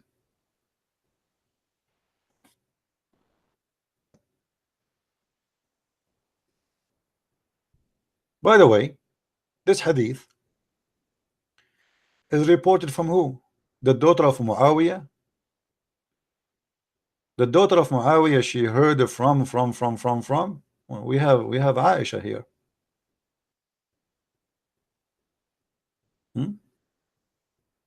Send you the hadith I quote. Which one? All of them. There's tons of them. There's tons of them. Which one? Here we go. I will post it in the text. One after one. The hadith you gave me is a shish kebab hadith. Even though it says sahih. But if it is sahih, that's mean Muhammad is a liar again. Look how many of them. There is a contradiction. Clear contradiction. All of those are sahih. All of them are sahih. Not a single one is not sahih. So what we will do? False prophet, he cannot remember what he said. This is why Muhammad, he made this verse in the Quran. If you remember, Muhammad, he says,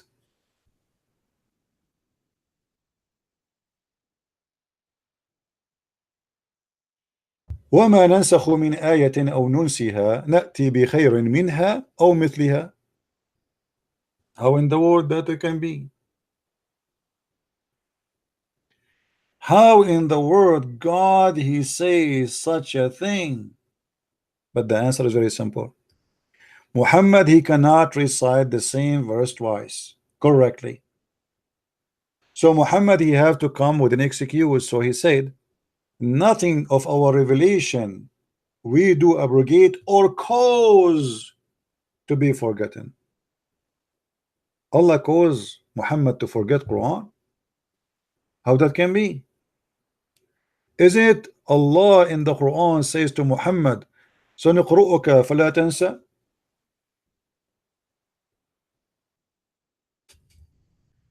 We will recite the Quran for you and you will never forget? How we will recite the Quran for you and you will not forget, and we will make you forget? Which one of them is true?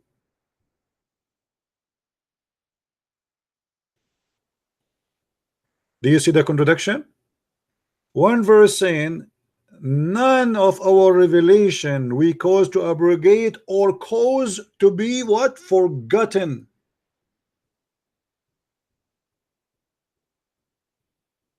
Who is the one will forget the Quran? Muhammad. And what is the purpose? Because Allah will bring something better or similar. I mean, have you ever heard of a silly God, silly logic like this? So imagine I say to you, hummus shish kebab hummus, and I make you forget. And now I will bring you something similar. I will say to you again, hummus shish kebab hummus, but you say to me, this is the same as the first one. I say, see, I told you I will bring you something similar. Notice here he said similar. It's not going to be exactly the same. Why? Because he cannot recite the verse twice correctly. So the excuse here, yes, Allah, he made me recite it similar way because he caused me to forget the first one and he gave me something similar.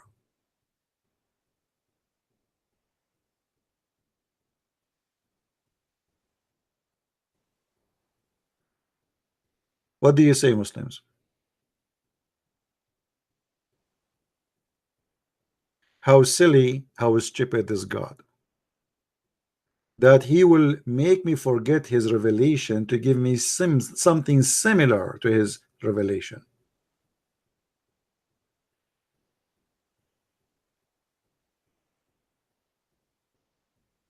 Have you ever heard of something more silly than this?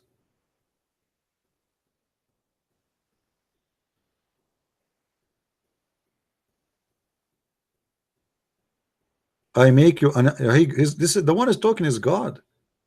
God make you forget what he told you, his revelation. I thought revelation is preserved.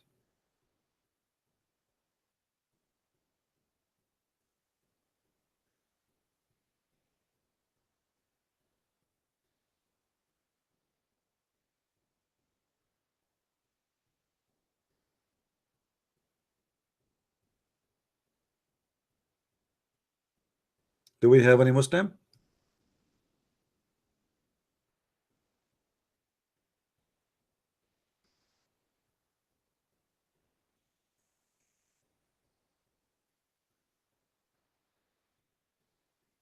Yeah, you know, if there is a person, he is a Muslim and he have a filthy mouth, we better give him, we ban him from the text, because if filthy language will bring filthy language to our chat, then we don't welcome that. We don't want people to be filthy. Everybody is welcome, even if you are filthy, you have a filthy mouth, but don't open your mouth here. Keep the filthy words inside.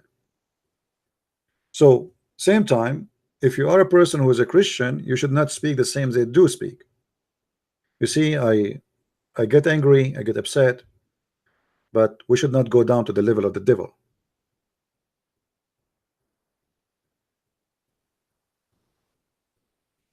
And we don't hate the Muslims, and we should not ever hate them. If you are a Christian, you believe in the Bible, you know what the Bible says. Love your enemy. They think we are their enemy, but we don't have them as enemies. I don't believe they are my enemy. I believe they are poor people. They are being misled. They've been taught false information about us. They've been taught that we are the worst of the creatures, the most ugly ones, the liars, the deceivers, blah, blah, blah, blah, blah. All bad things. Let them know you who you are. Present the truth. If you act in a way which is not a Christian way, that will make them believe that the Quran say something truthful about us.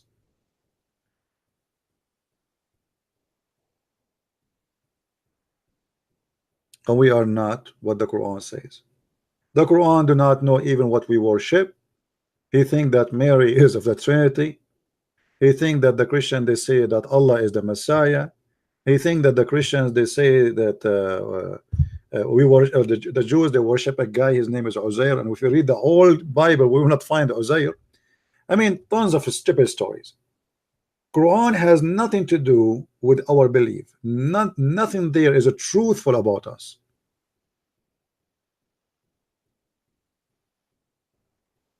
And we are here to correct them, not, you know, it might be some people they might think that I'm insulting. I'm not insulting. I find it funny, stupid. What I can do? Bring me a smart book, I will say it's smart. The verse in front of me proved to me that the one who wrote this book is an idiot, literally an idiot. How I am God and I send you a verse and then I say to you I will cause you to forget it to make you something, give you something better or similar. How Allah can make Quran better than the Quran? I mean, isn't this idea alone is officially stupid? Imagine we have God, he write a verse, he delete a verse to give you a better verse than this verse. How it can be better? How the word of God can be better than the word of God? I think Allah is going to use a software, it's called the Grammarly, what it's called, to check the grammar mistakes in the Quran. Is that the case? What do you mean you are going to give us something better? And what do you mean, and to get more silly when he says something similar?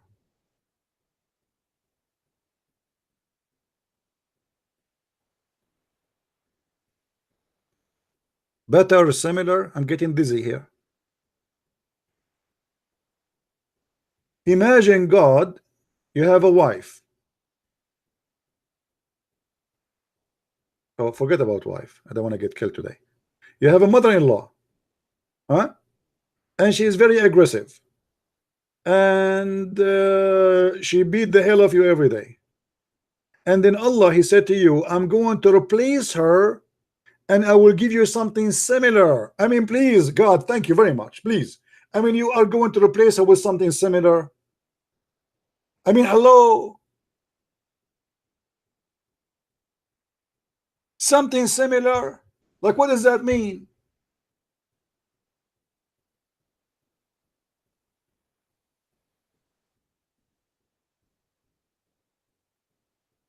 How silly. How stupid. And now we have a competition between Allah and Allah. Allah make verse, and now Allah will show us that He can do better verse. Allah, can you write better than this? Absolutely. Give me 5 minutes.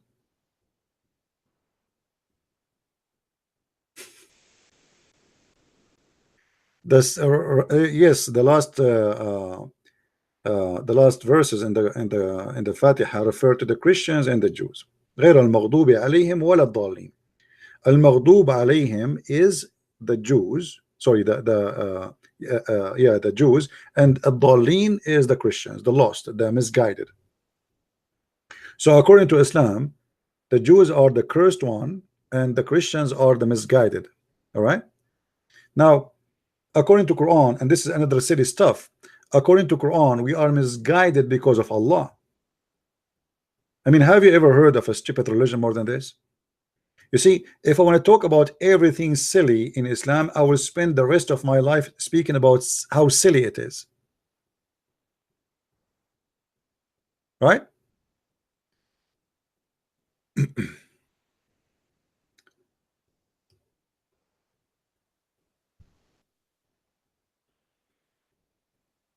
Let's see this verse.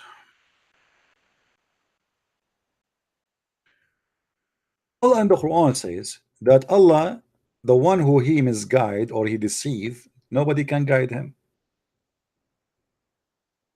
The one who He deceive, nobody can guide him. Chapter 4, verse number 88. As an example, there's many of them.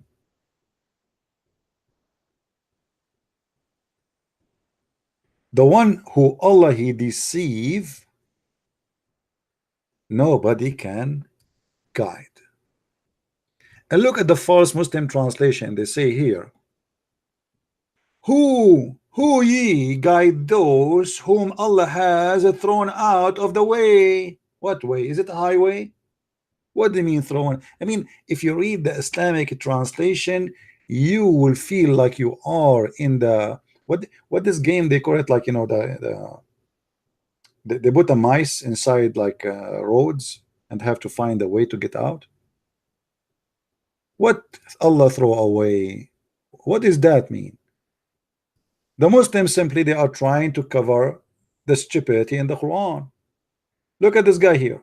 Allah has sent astray. How Allah He sent us astray? He made us Christians. The word in Arabic is adal. Adal in Arabic means deceived. Are you going to guide the one who Allah deceived? No, you cannot, because the one who Allah deceived, no one can guide him. So based in Islam, Allah He misguided us and deceived us, yet He will punish us because He deceived us. Have you ever heard of a silly God like this? And not only that, Allah He decreed to the Christians to be Christians. You remember we showed you in the hadith where it says that Allah He decreed for everyone what He will say. Do you remember the hadith between Adam and Moses? When Moses he said to Allah, to Adam, because of you we are kicked out of heaven.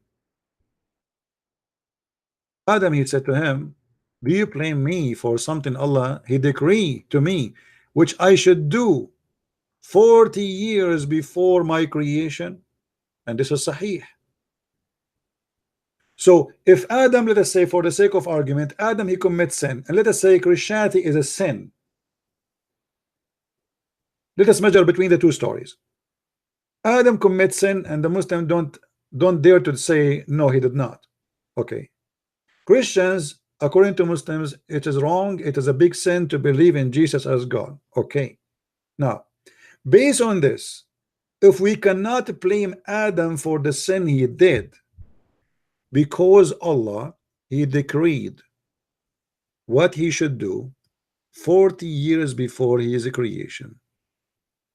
How silly, how stupid Islam is. Allah He decreed to Adam to eat from the tree, and then He kicked him out for what He decreed for him. This is, let us present to you Allah the deceiver.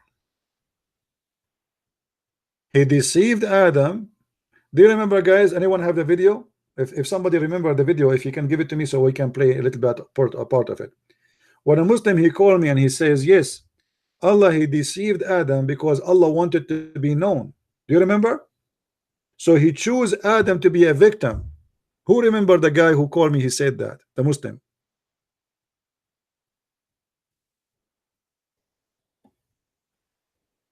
Allah, he deceived Adam because he wanted to be known. Hey guys, I wanted to be known. I am Allah and I like to deceive you.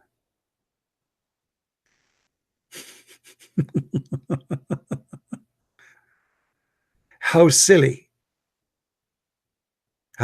this God is.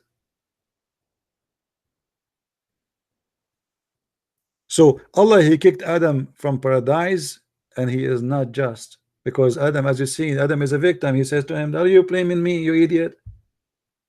And by the way, here you look like Musa, the Muslim. They say to us, Musa is a Muslim. But if you look at Musa's question here, Musa obviously is a Christian, because Musa believes in the original sin. What original sin? Original sin is a very simple idea, that we are out of paradise because our father Adam, he commits sin. Obviously, Moses, he shared the same belief with the Christians, and proven Muhammad again to be a false prophet because he claimed that Moses was a Muslim. And this debate happened after Moses died. So Moses died as a person who believed in the original sin. Do you see it?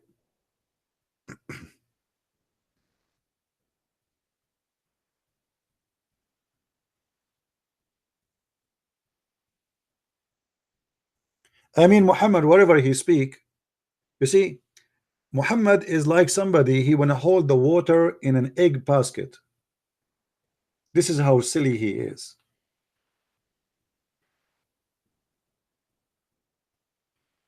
He have millions of holes in his basket, and he's trying to convince himself that he have water there, and his religion will hold together. But this basket will not show how silly he is until you put water in it.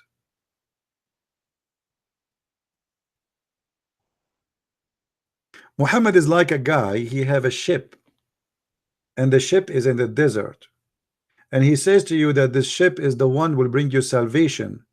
And then the Muslim in the judgment day, they jump in the ship, and the flood came, and they found that the ship is full of holes. They find that the ship of Muhammad was nothing but a basket of eggs, and holes is all over.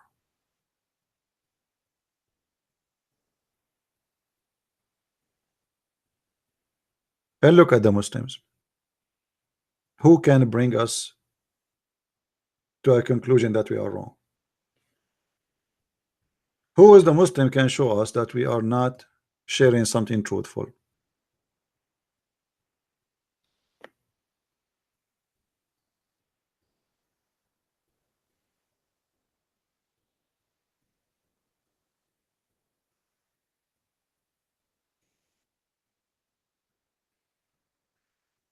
I have someone who supposedly he left Islam, and after listening to me, I think, and he's saying to me, which one is better to join, Protestant or Catholic? My friend, don't join Protestant, join Catholic, join Christ.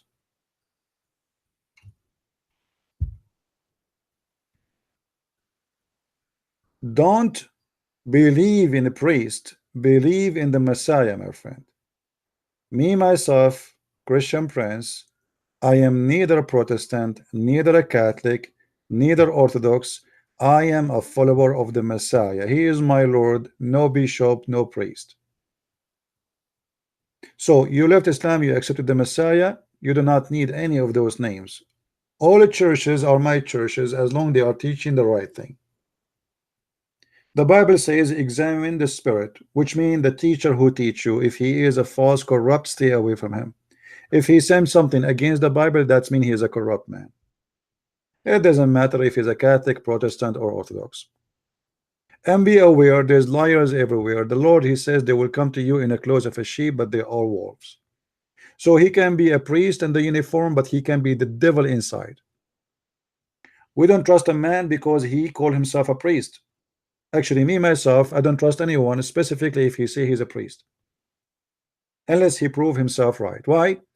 Because there's many who they are satanic people. They go inside the church in order to hurt the church. It's a mission. How I can hurt from outside the house? I cannot. I should go inside the house. Bacterias. And this is why Jesus says, not everyone says to me, Lord, Lord, will enter the kingdom of my Father, but the one who do his will. So follow the one who do his will and avoid the one who do not do his will.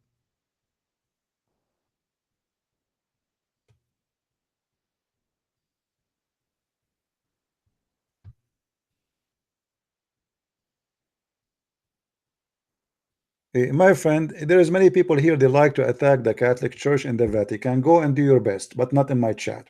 I don't care for you and your Vatican. Have fun with it. We don't believe in a Vatican. We don't believe in a Protestant. We don't believe in Orthodox. Stupidity here is not allowed. We believe in Jesus the Messiah. Anything here else is not welcome.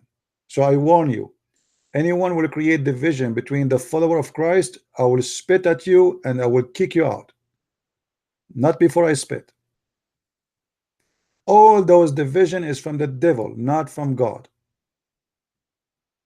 And anyone he play games of the division, he is serving the devil.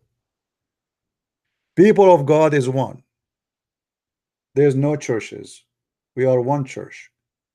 And that is the church which followed the Christ the Messiah. The man who follow a man, he is a fool. The man who follow a priest, he is a fool. Don't follow me myself, I'm a Christian prince, I'm a sinner like you. How you can trust a sinner, you idiot?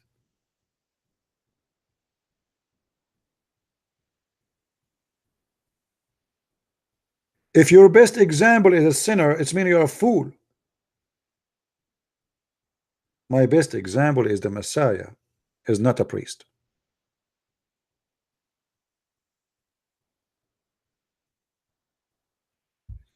But I know many people, they like conspiracy. I mean, do you know the word gossip? There's some people they say women they like gossip, but there's men they live for gossip. And they lie about others. Like I know I heard many lies about the Catholic. They are the one who created Islam. Vatican hiding secret, blah blah blah blah blah. I mean, stupidity and garbage. Vatican simply is an organization more than a church. Big organization. And corruption is existing all around the earth. Whatever human being he goes, corruption go with him. Have nothing to do with Catholic, Protestant, Orthodox, Muslims, Christians, Jews, Hindus. Human being is corrupt. So you are a fool when you point your finger at someone says, they are hiding secret. You are yourself hiding secret too. You claim to be holy, but you are a sinner. You point your finger at them that they are hiding, but you are hiding too. And what I notice that those who do a lot of sin is the one who point their finger at others to avoid people seeing them. It's like when I make a scandal about someone else, so I will disappear in the crowd, so no people will not see my scandal. Do you understand what I'm saying, guys? It is satanic strategy. Let us point at the finger. This is what Jesus said. Before you see, the little thing in the eye of your brother, go and get the wood in your eye.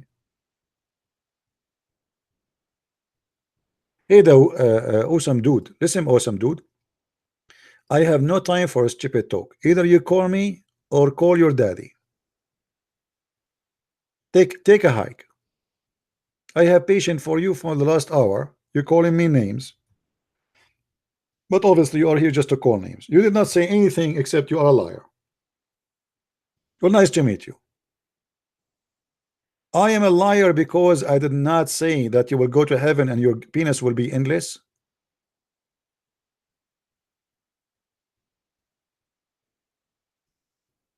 I am the liar. I am the liar or the one who says to you your wife ass will be 1 mile. You remind me of Paul when he says, if my lies, and the Muslim they say, did you see Paul? He says my lies. They cut the sentence.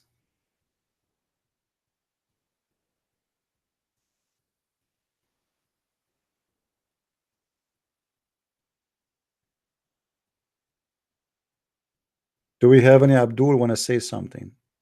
By the way, I'm not against that my wife in heaven here, she will be 1 mile ass. And I will tell you the benefit of this. I'm thinking to open a manure company. If we have at least 70 wives, 72, each one of them, her ass is 1 mile. If they do poo-poo once a day at least, and everyone provide at least a mile of manure, that's mean I will be able to have tens of thousands of tons of manure, and I will become rich from selling shit. And this will be a shitty business, or let us say it's a hell of a shitty idea.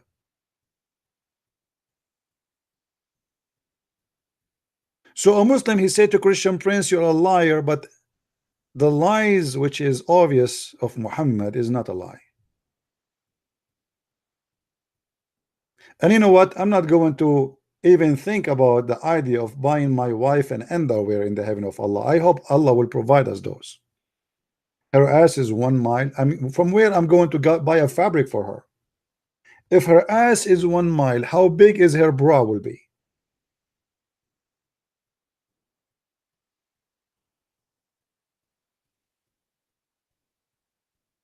And you know what? I was thinking once to do a program of hiking in the top of one of those women asses, because Allah, he spent 1,000 years to smooth the skin of the women there, so it's going to be very smooth.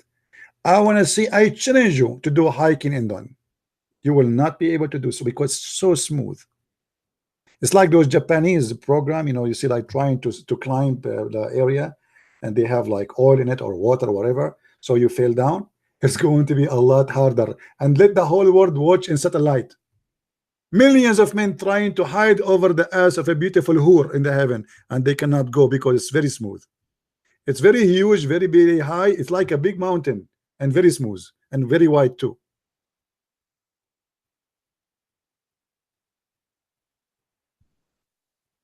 And you are talking about lies. You believe in this? Sometimes a human being is really silly, not only his God. But anyway, silly human follow a silly God. And that's what Islam is about. You have to be silly to believe that the God you believe in is providing you in the promises he promised. The promises of God is in clear evidence of who is he.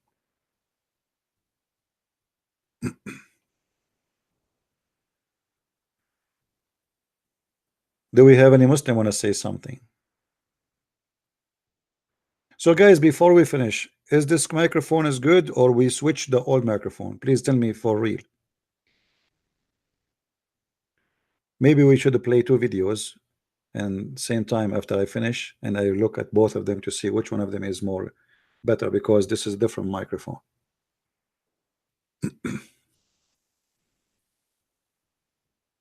Is good. All right. We have this guy, Kani Nani. You will expose me soon. Why you don't do it now? I mean, why soon? Why Muslim they keep saying to me soon, and this is since 20 years ago? How soon? You remind me of your prophet when he says soon the Messiah will come, and the Messiah never come. Your prophet said the moon is split and judgment day is near, and here we go, 1400 years ago. There's no moon split and there's no judgment day is near. Soon you wanna expose me? Expose me now. I mean, why you are being very merciful? Why soon? Huh? I think he is using soon. He mean inshallah, And as long you are saying inshallah, it's mean will never happen. Right? Anyway, guys, soon, inshallah, the Muslims will debate me. Inshallah, soon. Inshallah. Yeah. After all the Muslims leave Islam. Do you know how many Muslims left this week just from Indonesia because of my videos? You will not believe it. I mean, I am receiving messages like rain from Indonesia. Me, myself, I could not even believe, because as I know, Indonesians don't speak English, most of them. But look what happened. There's very nice Christians who they are downloading my videos, adding translation to the videos. And people like most of people who they speak maybe little English. I mean, like I receive messages. It's kind, you can tell the one who is speaking his English is really like basic, but yet they are leaving Islam left and right because of those Christians who they are translating the videos into the language of the Indonesian. They are doing a great job. Actually, if you take a video of mine, you translate it to Indonesian, after 2 hours you will find it have like 10,000 view. There's videos have like 100,000, 200,000. So Indonesians are thirsty to know the truth about the cult of Islam, and they are leaving Islam left and right, and I'm very happy for them. Very happy for them. And this will happen around the earth. This internet is a disaster for Allah. It's a big disaster. The Muslim, they use the internet for their propaganda too, trying to fool many Christians, and they were able to fool some, but it doesn't work for long. And actually, even those who converted to Islam later, they will become an enemy to Islam when they discover that they've been scammed and lied to. The same as we saw with the guy, he called himself a brother Ishmael, who was a Muslim for more than 16 years.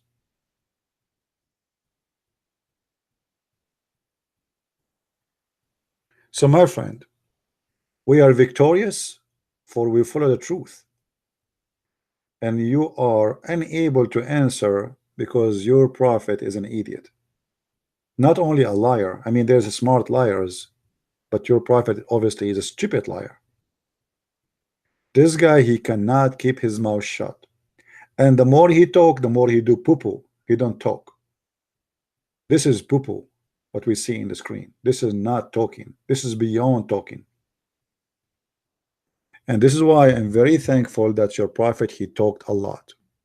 So now we have a lot of manure, enough to fertilize every mouth speaking lies, to fix their mouths and make them understand better.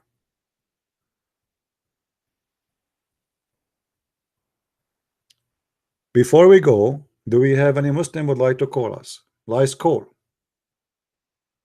Mayday, Mayday. Last call. Any Abdul? Mayday, Mayday. No Abdul. All right. The Muslim now, they will go and they will say, Christian Prince, he stopped his broadcast because he is scared. Just watch their text and you will see what they will say. Yes, Zahra.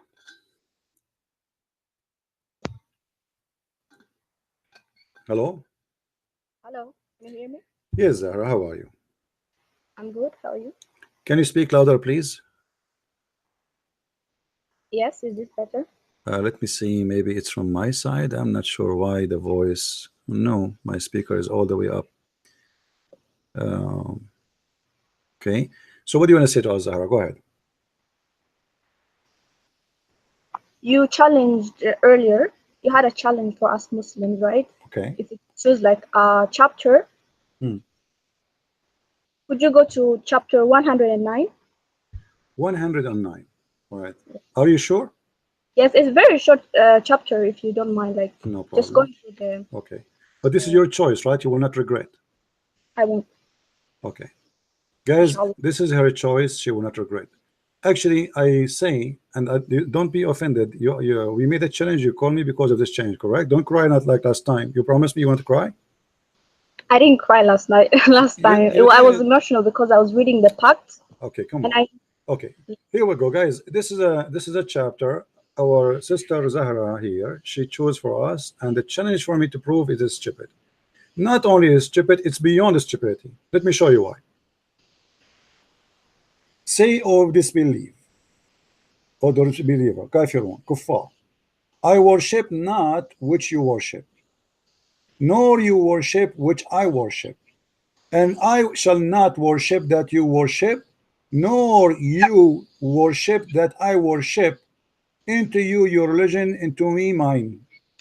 Let me show this you is how. from the creator. This is a message to humanity from the creator. Okay, but this is stupid. You will not be able to change another person's belief. And I saw in your chat many people are praying to become a Christian. Are you going to cry? I never become a Christian, just like many don't want to become a Muslim. Are you going to cry? I am very happy with my religion.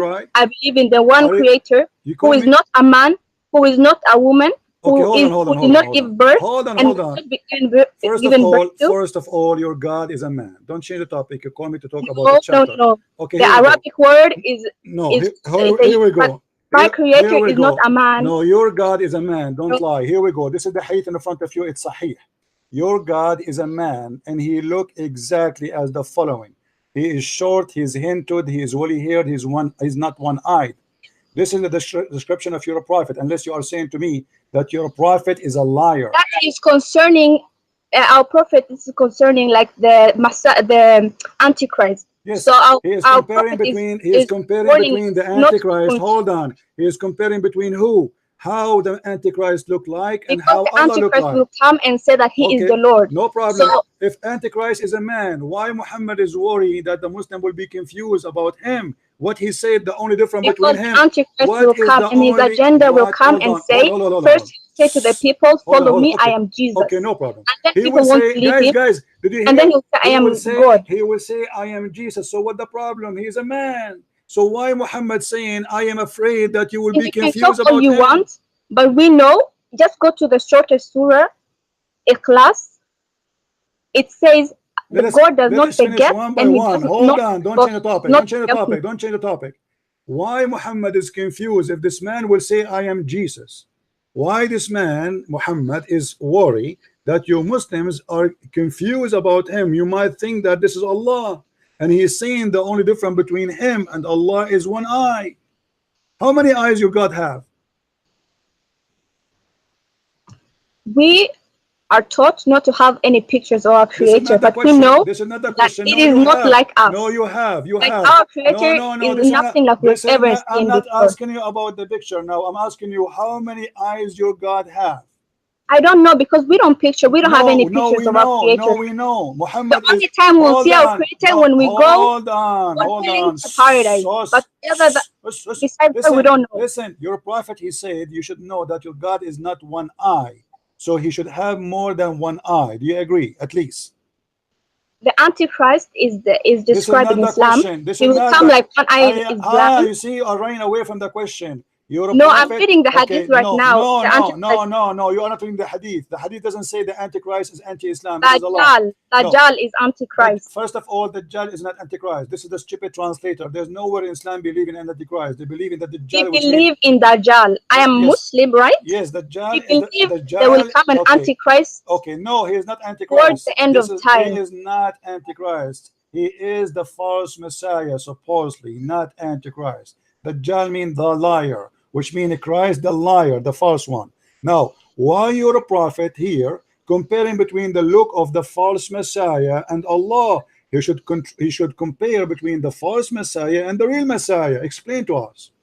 Because the Antichrist will come and say to the people that he is the creator, that he is the Lord, that he is God, that he is Allah. And then the prophet is telling people, if he comes, just know your creator does not look like this. No, my friend. He does not have one eye. He is not blind. We believe as Muslims, our creator doesn't come to this world as a human, as a dog, as a changing forms. We believe that our creator is above. Hey, the gun machine. Let us talk together. We cannot like this. Don't keep going.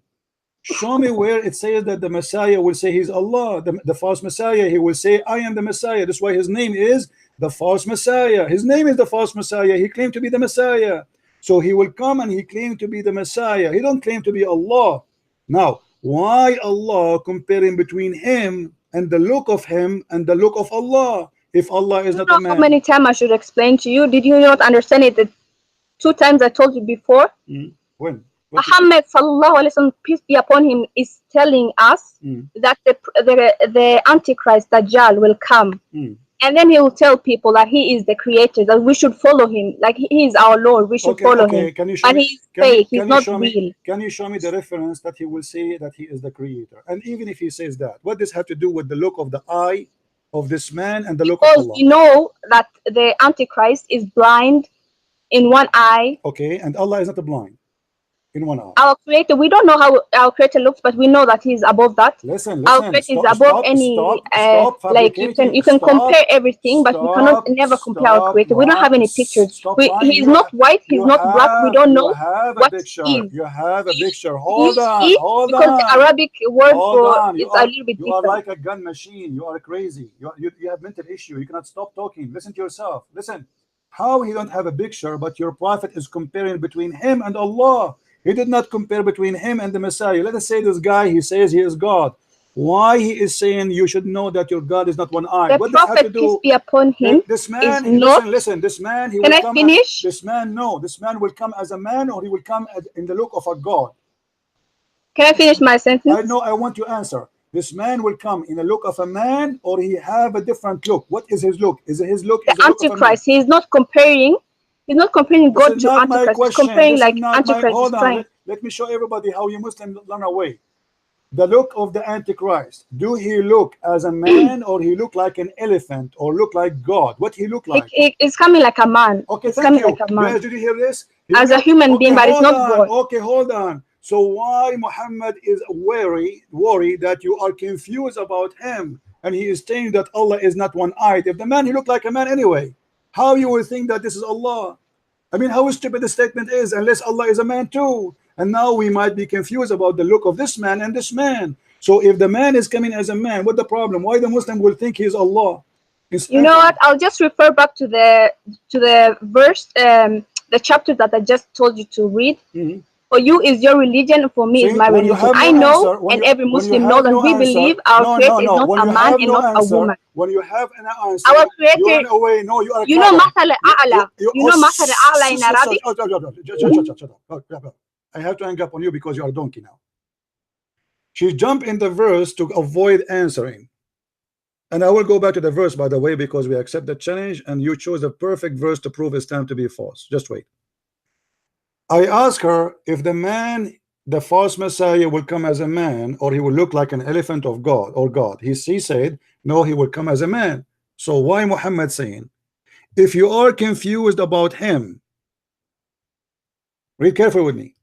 If you are confused about him, know that your Lord is not one-eyed. What is the only difference between this man and Allah? One eye. What's wrong with this eye? This eye have a defect. So Allah have the same look of a man. Otherwise, if he is coming as a man, why the Muslim would think he's a man? He's God. That's stupid. If you Muslim reject a God to be a man, then how in the world Muhammad is saying, if you are confused about him, you should know that your Lord is not one-eyed? Should be, he should say, you should know that Jesus or the Christ is not one-eyed, because this guy is taking the identity of Christ. In Arabic, there's nothing is called the Antichrist. This is a fabrication. In Arabic, it says Al-Masihud Dajjal, the false Messiah, Messiah the liar, which means he claimed to be the Messiah. He's not claiming to be Allah. That's number one. Number two, as you see Muhammad here, he described even how he looked like. He is short, blah, blah, blah, blah, blah, blah, blah. And then he said, I'm afraid that you are confused about him. You should know that your Lord is not one eye. This is number one. Number two, you said that we don't worship a man. Let us see what your prophet he said. And I hope you are listening, Zahra. I will call you back, but because you are a talking machine, you don't stop. We cannot talk in the same time. If we go and see what your prophet said about Allah, look, we will find the hilarious Muhammad describing Allah. She said, we do not know how Allah look like. I can play for you tons of verses now and from the Quran and Hadith. Muhammad is speaking about the hands of Allah, the 5 fingers of Allah, the foot of Allah, the face of Allah, and they are literally, physically, literally parts. But look at this.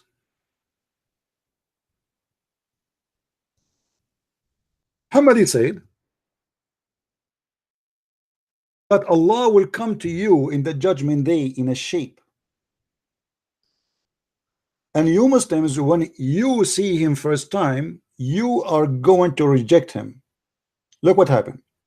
Allah will come to them in a shape other than the one they know and will say, do you see the word shape? So your Allah confirmed to be a physical being. And all the Muslims, by the way, agree that he is a physical being. He had no spirit, he is not a spirit. So Allah will come to them in a shape. What shape is that? The Muslims do not know. And he will say, I am your Lord.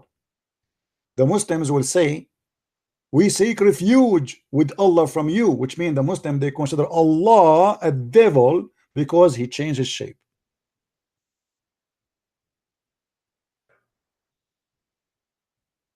I mean, how stupid the story is.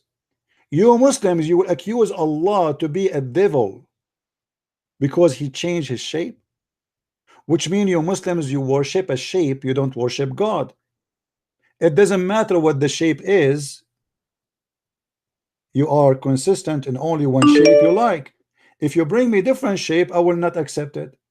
Even if Allah himself, he is the one who's coming to you, just he changed his shape, now you don't like him, you refuse him and you say to him, we seek refuge from you by Allah, which means you are the devil, because the Quran says, and each time the shaitan he whispers into you or he whisper into you, you seek refuge by Allah. This is a statement only used when you hear the voice of the devil. And then they will say to you, we will not follow you till our Lord comes to us. And then when the Lord come to us, we will recognize him. Allah then will come to them in a shape they knew, and they will say, I am your Lord. They will say, no doubt you are our Lord. And they will follow him. Now, is this about seeing a physical being? Yes. Read the verse, hadith from the beginning. People, they ask, Muhammad says, shall we see Allah, our Lord, in the day of resurrection? He said, yes. And he explained how easy it's going to be seen. And then he described that Allah have many shape. So now what we learn from this, that Allah have shape number 1, shape number 2. And this is against what Muslims, they always try to convince us that Allah is one. Because now what happened to shape number 1? Unless you are believing that Allah is a transformer, the same as we see in the movies. Shape number 1, shape number 2. When Allah became shape number 2, what happened to shape number 1? He put it in the closet. And what it does mean that Allah, he had a shape. That's mean he is a physical being, he is existing in space. Because he is not a spirit, as all Muslims believe.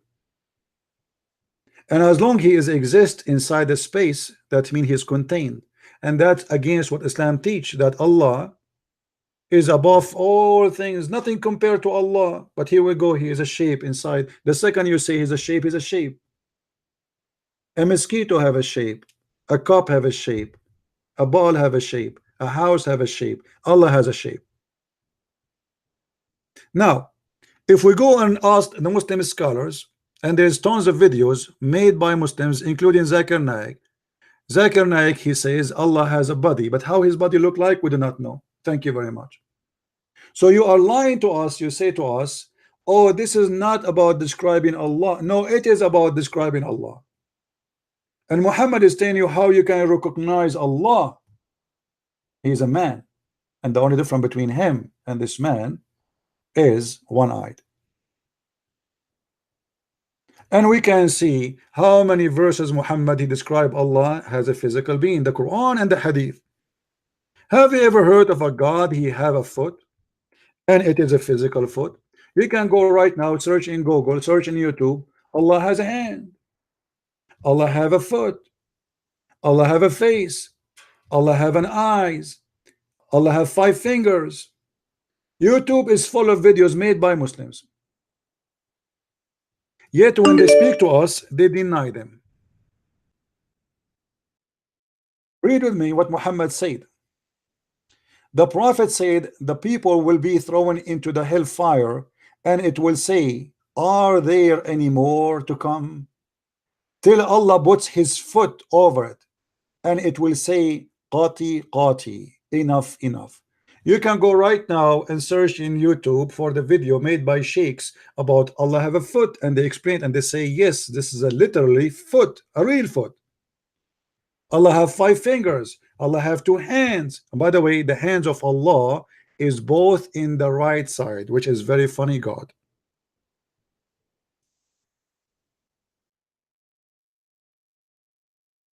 But they lie to us and they say Allah is not like anything. I agree in certain way. Yes, like have you ever heard of somebody have 2 hands in the right side unless he have a defect, birth defect? And both of the hands of Allah are right hands. How stupid that statement is. So Allah have 5 fingers, Allah have 2 hands, Allah have face, Allah have 2 eyes. Allah is a human being.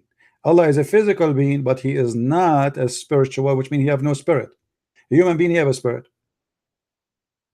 Your God, Allah, is a statues. Now, we go back to the verse you challenged me to prove to you Islam is the most silly, stupid religion. And I will call you back. But because you are a person who don't stop talking, you are just a kid who have no idea what to say. And always Muslims, they go in panic. They keep talking because they will not let me talk so I can get them busted. This is the whole idea. The verses you gave me from the Quran in chapter 109 proving Muhammad big deal to be a false prophet. Why? Number 1, he said to them, I worship not what you worship, and this is absolute lie. The pagans of Kaaba, they worship Allah and he worship Allah.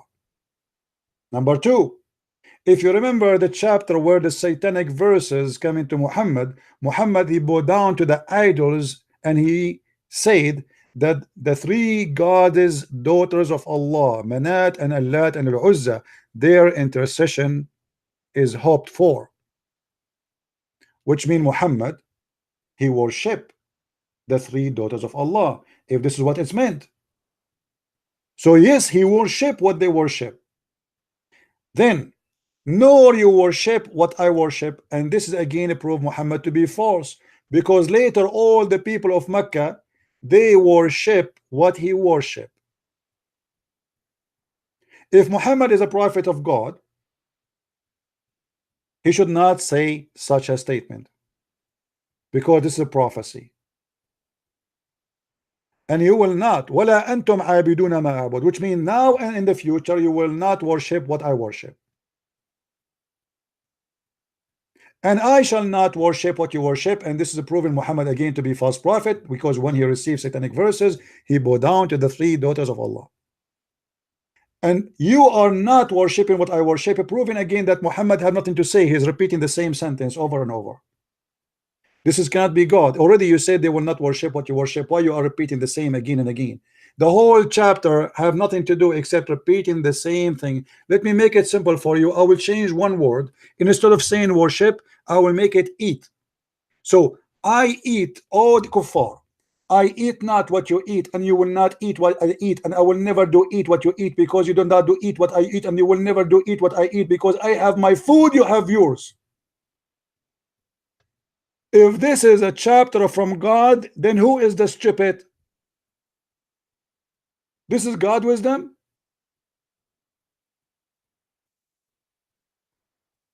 And this is why when we ask her, is the Messiah is a human being or the false Messiah? And if Allah is a human being, she said the Messiah is a human being. So why Muhammad is worrying and comparing between the look of Allah and the look of a man? We do not need to know how. You do not need to compare between Allah and the man, because he's a man anyway. Why we be confused about him to be God or not? I mean, you see how stupid this idea is? If Allah is not a man, why you are saying to me, be careful? Allah don't have one eye. Well, isn't it enough to know that he is a man anyway? And we Muslims, we should not worship a man.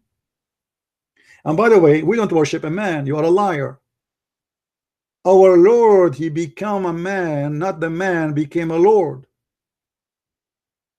It is you who worship a man. His name is Muhammad and Allah is a lie. This is a verses made by Muhammad, proving him to be a stupid silly again.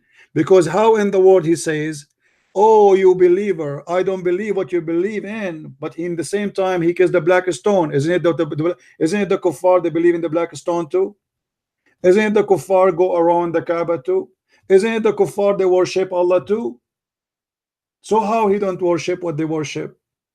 Then he says, no, you worship what you will worship. Isn't it Umar al-Khattab became a believer later? Isn't it Khalid bin Walid became a believer later? Isn't it all those, the Sahaba, the companion became a believer later?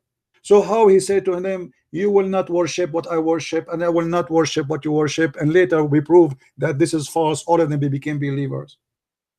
So when I said I challenge any Muslim to show me one chapter in the Quran proving the Quran to be made by God, I was very serious. And Zahra, you fail. Your prophet proved to be a false prophet. Now I'm going to call you back to give you a chance to answer. Please respect yourself and don't keep going so we can talk. We can't talk over each other.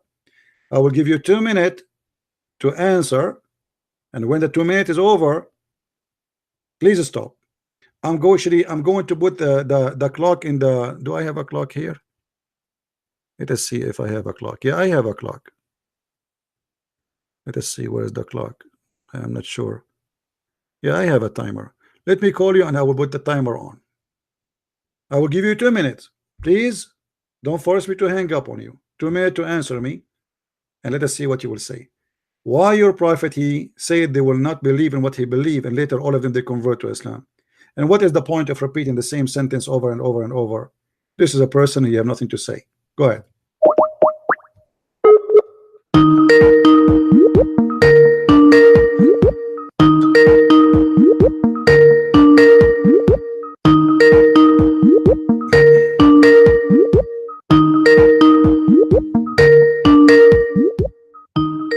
Answer. She did not answer. All right. So do you see, guys, how they prove to us Islam to be false again by themselves? This is a verse, this is a chapter will prove to us that as God is talking, God will say, I believe not in what you believe, and you will not believe in what I believe, and I will not believe in what you believe, and you will not believe in what I believe, and you will not believe in what I believe, and believe, and to your religion to have mine. What is that? What is the wisdom in that? What I learned from this amazing chapter of Allah, if this guy is Allah, what he just told me, nothing. If he is making a prophecy that the enemy of Muhammad will not believe in Islam, well, all of them later they believe in Islam because he forced them to.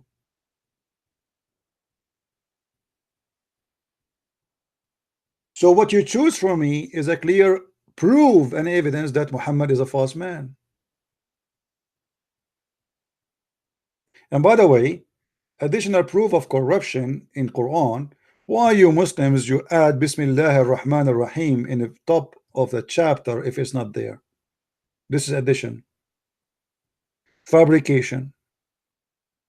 And Al-Kafirun is one of my favorite funny verses or chapters in the Quran. Imagine a waiter, he come to you in the restaurant and he said to you, how I can help you, sir? You say to him, you need to learn. You see this guy in front of me? I want you to bring me food different from his food, because I eat not what he eat, and he do not do eat what I eat, because I know the eat what he eat, and he will never eat what I eat, because I don't eat what he eat, and he don't eat what I eat. He have his food, I have mine. Can't you tell that this is a very silly statement from somebody claimed to be God? The one here supposedly is talking is God. This is God talking.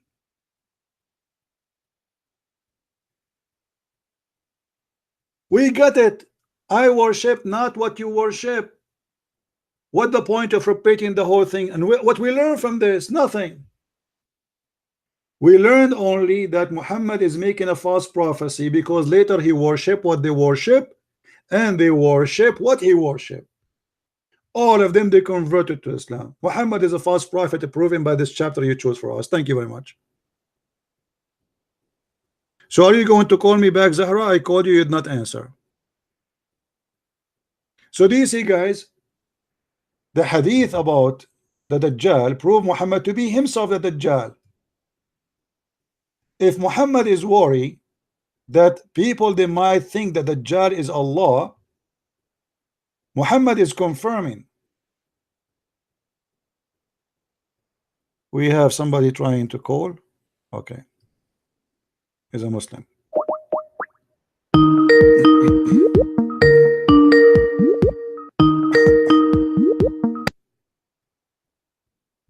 Yes.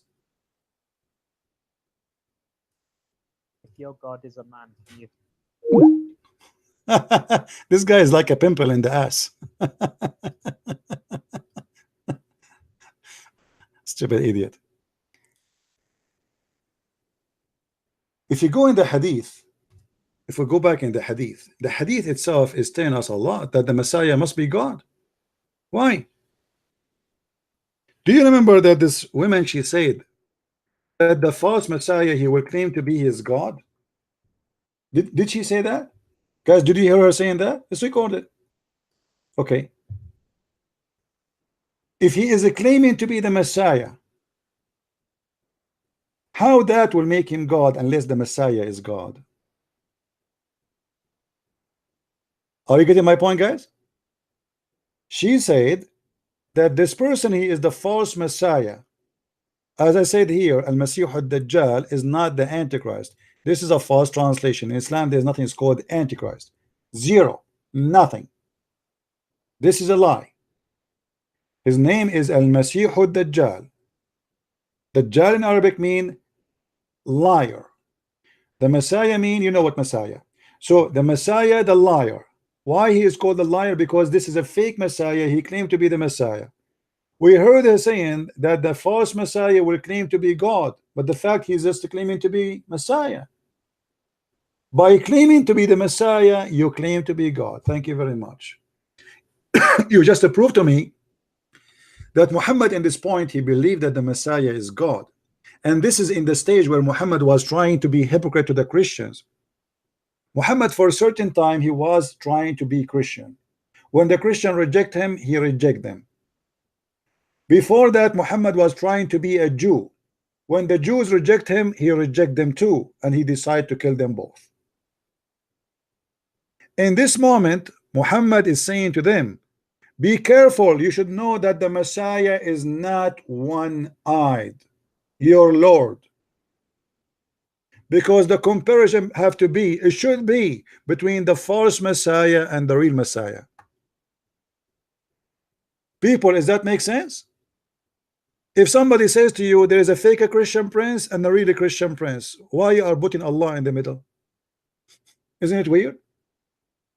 What the look of Allah and the eye of Allah have to do with this guy? This guy is claiming to be the real Messiah. So we should warn them about how the real Messiah look like and how the fake Messiah look like. If Allah is not a man, to compare between them is stupid. In fact, this hadith was speaking about the Lord, the Messiah. The scam Muhammad at that moment, he was a Christian Nasara, a cult leader, trying to convince the Nasara, I am like you. And this is why he compared between the false Messiah and the real Messiah. Yes, Zahra. I will give you 2 minutes, Zahra. Do you hear me? No. I will give you 2 minutes. I will give you 3 minutes. Here we go. The count started. Go ahead. I don't need a You do not need that. Okay, what do you want? So go ahead. Regarding, like, you're talking about, like, why is it repeated? What? The verse, you said that the verse is repeated. Yeah. What the about reason it? is because as human beings, we learn by repetition. Oh. So the reason why I chose this verse, this chapter, was regarding like other faiths talking about Muslims, like maybe they should become Christians. And even you were bragging like you made Indonesians become Christians. So this chapter is related to the subject, because like our Creator says like that we should defend our religion. Why you should defend the religion? Can't he defend his religion?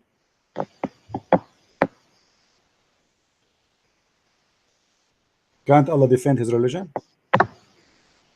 No, because it's directed to us. Like if someone comes to us and tries to tell us like, we should become Christians, then we're just gonna respectfully tell them no. Okay. This is your religion. Guys, Zahra, and she this is my religion. Zahra, she said that the reason they repeat the same sentence, which is stupid, she said this is not because a human being they cannot learn unless we repeat to them. But if this is the case, we should repeat in every chapter in the Quran. We should say the same term the same way all over the Quran. So why only in this one it's coming this way? Secondly, why Muhammad says I worship not what you worship, and you nor you worship what I worship, or you will worship, and later all of them they became worshiping what he worshiped. So Muhammad is a false prophet. He was saying nor you will worship what I worship, nor I will worship what you worship, and later all of them they are worshiping one God. So Muhammad is a false man. He made a false prophecy. Go ahead, answer. Like I told you before, this is directed to us. Like it was directed to Muhammad Sallallahu Alaihi Wasallam, what he should tell people that try to convince Muslims. No, this is because not, our Creator but you are is talking, all-knowing. but this is God knows but this the is you future. will say to me. This is you will say to me, right? Okay. So you say to me, I worship not what you worship, and I am from Quraysh, and my name is Khalid bin Walid. And then later I convert to Islam. So this is a false prophecy. When Muhammad he said But that, were they forced? None of the people were forced to become Muslims. Hold on. No. We will show you. Okay, let us say they are not forced. This is even proven more to be horrible, because if he did not force them and they still convert to Islam, that's mean Muhammad here he made a lie. He said to them, you will not worship what I worship, and later they worship what he worshiped. He was talking to who? He was talking to Quraysh, and Quraysh all of them became Muslims. So I don't worship what you worship, nor you worship what I worship. You will not worship what I worship, nor I will worship what you worship. And later all of them they worship together the same God. So it's a false prophet, false God, false prophecy. No, because this is still relatable. Until today the Quran is relatable. No, he was speaking. Look to at your chat, people telling me, praying for me to become a Christian. I will never become a Christian. Let me ask you. From the day I'm born to the day I'm dying, I'll be a Muslim. Good for you. So you will have sex in the heaven with 70 men. We don't have that. What do you mean? So I don't know what you're talking about. How many men will sleep with you in heaven? We don't have the men becoming that. We have other like Hur al-Ain. Okay, so if I convert and that's another to Islam, subject. okay, Zahra, I want to explain to me. I don't mean to insult you. If I convert to Islam now, Allah promised me I will have 70 Zahra like you, or 72. No. How many Zahra I will have? You know, you have a really disgusting way of debating. Like, if you're gonna debate, why can't you just be serious? I am serious. It shows your character. Are you making fun of Allah's words? Isn't it the Quran says Allah will promise them virgins in the You're heaven? not gonna get me. Why You're not? gonna get like Why there's different creation. Our Creator. What By the way, what do you mean? Okay. Where do you will go? Allah will put you in the disposal. What do you mean? I will not get you. I will get who? Our Creator has created different creation. Okay, well, no problem. No, it's you. What the different creation? Listen, you when you go to heaven, how many husbands you will have? Just one. Okay, and the husband you have, how many? The husband I have. How many women? I'm married to. I'll be married in in paradise. Hold on. And he, how many women he will have? Just one. Where do you get this from? Are you lying? The ones that are promised Hur al-Ain. Zahra, you are a liar. I challenge you in front of everybody and listening. Show me where in the Quran or in the Hadith. I just heard like the martyrs. I know the verses about the martyrs. No. I'm gonna get you are a liar. The creation of you are a liar. You are a liar. Certified. I'm not a liar. Okay, you are the liar. I'm going to give you all the time you want. You live by lying. Okay, prove me wrong. Prove to me that you, as a Muslim woman and Muslim man, will have only one woman in the heaven. I am listening. Go ahead. Prove to me. You are a liar. I don't have the specific hadith in front of me, what but if I show you the hadith says that the Muslim man will have a lot of women in heaven? That's for the martyrs. What for? What? No, not for the martyr. Listen, Zahra, I don't have time for kids. Get lost. As you see, they have no answer. The reason repeating the verse because a human being will not understand until he repeat. Well, you don't understand until now. He will go, you are repeating the Quran for centuries. If I give you any verse in the Quran, you will say Allah knows best what he meant. Same time, if this is need repeat to understand, what about complicated issue? If such a silly chapter need to repeat so you might understand. I don't worship what you worship. This one we need to repeat it so we can understand. And again, you did not answer about the Quran making a false prophecy about those who don't worship what I worship, because later they worship what he worship, and Muhammad himself, he worship what they worship. He bowed down to the idols and he worshiped them. Now you said that a Muslim man, he will have one woman. You are a big fat liar, shame on you. But that according to Islam will take you to heaven. Which mean, according to Zakir Naik, brother, anyone remember what Zakir Naik, they asked him about the hur? They said to him, Indian women, she said to him, why the Muslim man will have 72 hur, and the Muslim woman, she will not have that. He said, brother sister, first of all, the word hur is a plural word, and it's possible to be male and female, which means according to the Quran, it doesn't say that hur is going to be for male or female. And your sister, in the heaven of Allah, you will have 70 hur too. So she will have 70 men to F her, which is absolutely false, because the Quran says that the word hur is about females. How we know that? Read carefully and love. Zakir Naik.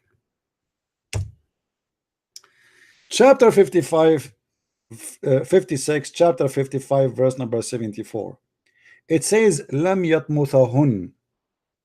In Arabic, the word noon, the letter noon here, is something we use only for female. It's called noonun nuswa, the noon of female. This is a letter we add at the end of a word to make it specifically, to make it clear that this is for females. And the word itself says yatmuthahun, which means they will bleed and lose their virginity. So the stupid Zakir Naik claim that this is not about female women who will be jailed inside their tents, who no genie and no human did have intercourse with them. If we change the translation, because every translator here will give you his own scam, look what the translation, the accurate translation say. This is the most accurate translation exist for this verse. Wherein both of those maidens restraining their gallants upon their husbands, not wives, whom no man, no genie. It says in Arabic, Lam yatmuthahunna insun wala jan. No man, no genie. What yatmuthahunna mean? Read with me carefully. Has opened their hymens with sexual intercourse before them. Now, how many women those women are? This women, she said, one man, one woman. You are a certified liar. Look what Muhammad said. We can show you tons of verses and hadith, which is sahih. But let us take this one for fun. Sahih al-Bukhari. The scam of Sahih al-Bukhari. She said, one man, one wife, the Prophet of Allah, and she said only for the murder. Yeah, right. For the first batch of people who will enter paradise will be glittering like a full moon, and the batch next to them, they will be glittering like a most brilliant star. And by the way, Muhammad, he made a mistake here. He think that the moon is more bright than a star. So the first batch, supposedly they are the more noble, but yet they are glittering like a moon. And the second batch, they are glittering like a star. Muhammad, you think the moon is more shiny than a star. And then he says, their heart will be like the heart of a single man, for there will be neither enmity or etc etc. And then he says everyone will have two wives from the houris, who will be beautiful, pure and transparent. The marrow of the bones of their legs will be shown, and they will see the marrow of their inside their flesh. This is from the hur, but this is not the whole number. Let me show you the other hadith. Read carefully with me. Liar. Every Muslim man will have one woman, right? Hold on.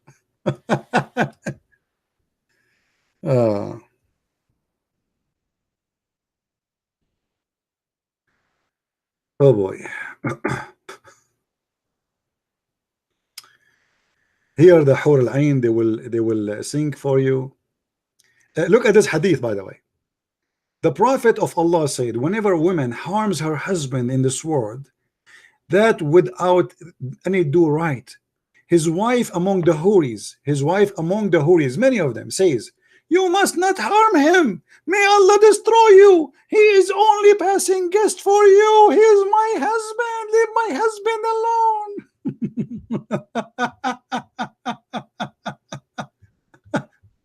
Let us show more. Hold on.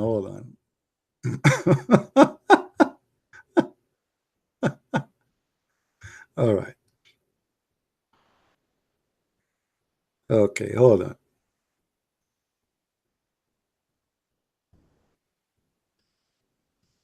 Let us find some reference. One man, one woman. Muslims. I mean, can you find a Muslim is truthful, is honest? It doesn't matter. They are old, they are young, they are possessed. All right. Let us see.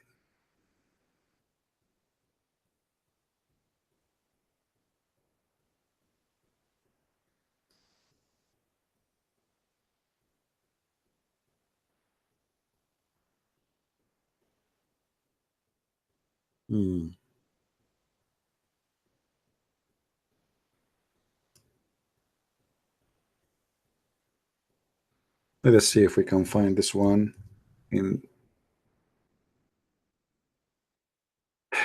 There is none among whom Allah will admit to paradise, but will marry him to 72 wives, 2 from the Houris and 70 from the inheritance of the people of hell, all whom have desirable front passages, and he will have a male member that will never become flaccid.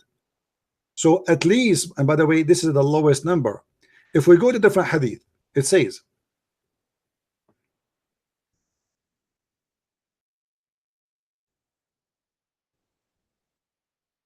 because the number change depends who you are. But the lowest Muslim, he will get that. The lowest Muslim. We will make carefully. At least of the people of heaven. At least of the people of heaven. Who is the least? Which means the bad Muslim. He will have, read carefully with me. This is not me talking, this is your prophet. He will have 80,000 little boys, servants, and 72 wives. This is the lowest reward, not the highest. He shall have a tent of pearl and cardamom set up for him. Do you see it? Now you can read like the rest of the stupid story here. So when they say to you, in the heaven, brother, we will have one wife only, this is not true. We will have 70. You will have a lot more. And different hadith actually it says 80,000. The heaven of Allah supposedly is 100 floor.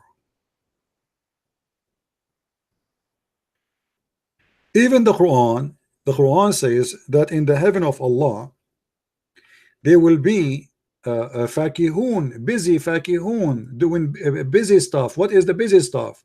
Let us see.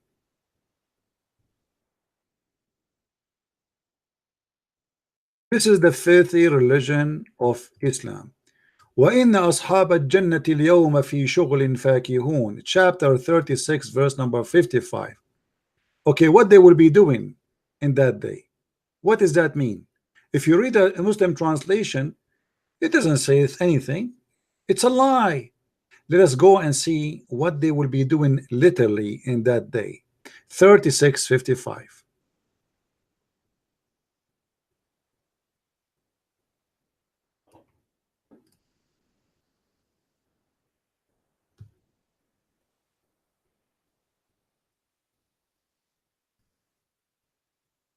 They will be busy. Aha. Let us see what the Abdul will be busy. They will be deflowering Zahra. Do you see it, guys? What the Muslims are doing in the heaven of Allah, they are doing bang bang. In the Muslim translation for the Quran, they did not explain to us. They say they will be having fun, but the Quran speak about something else.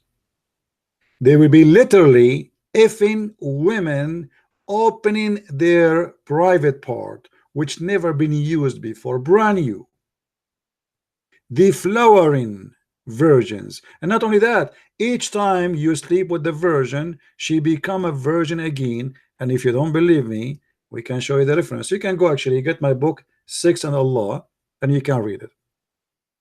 I have tons. Oh, the whole book is about sexuality in Islam.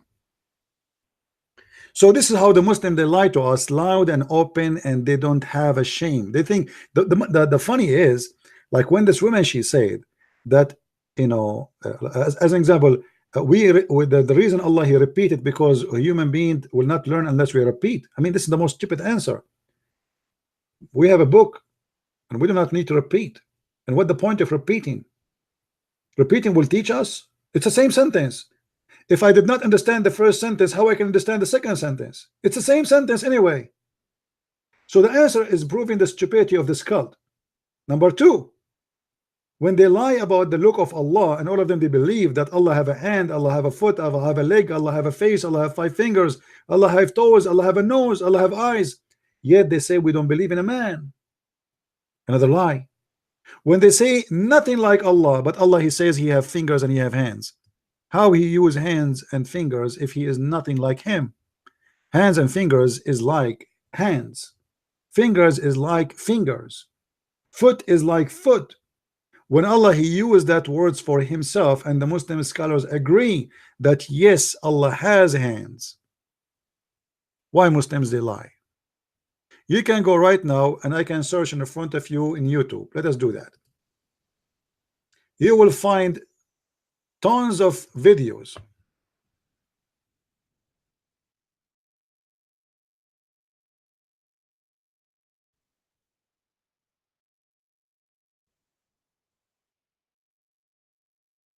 How Allah look like? Do you see it? Watch this video. This is your Muslim cleric. How Allah look like? He said to you, yes, Allah have a hands, real hands. He said Allah he said he have hands. What I can say? I'm just saying to you what he said in the video. Zakir Naik, he said that. Didat, he said that. All your Muslims scam, they agree. Allah has a physical being. He is a physical being. My debate with all Muslim scholars, they agree. Dr. Nabil Bayekli, Dr. Rohi, all of them, not even one, they can refuse. And the funny, they said to me, yes, Allah have a leg, but do you think the leg of Allah is like yours? I mean, whose a stupid answer is that? As long he have a leg, it's a leg. Well, the leg of the mosquito is not like my leg, but it's a leg. The reason it's called a leg because he walk with it. He don't fly with it.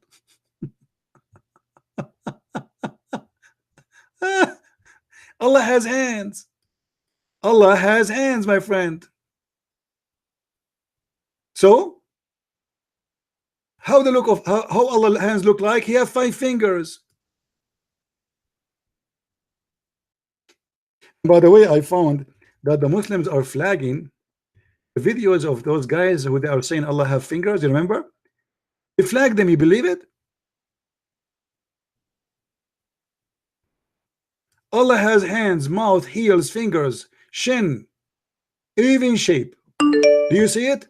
And the video is under the Deen of Islam, and this is your Sheikh is explaining. Allah has what?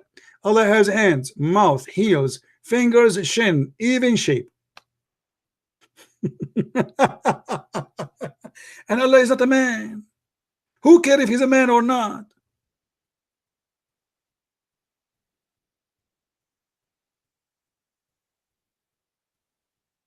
And why Allah have fingers? What he would do with them? He would collect boogers.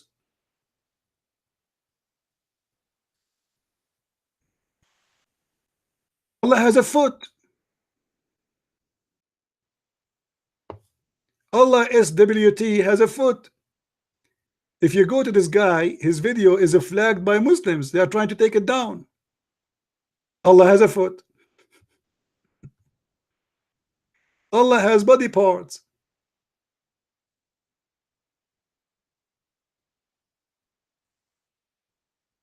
They are very confused cult.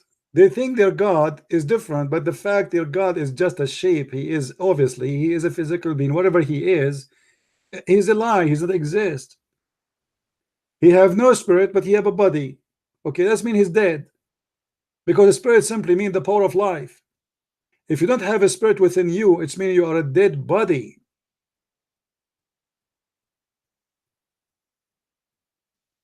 So never learn Islam from Muslims.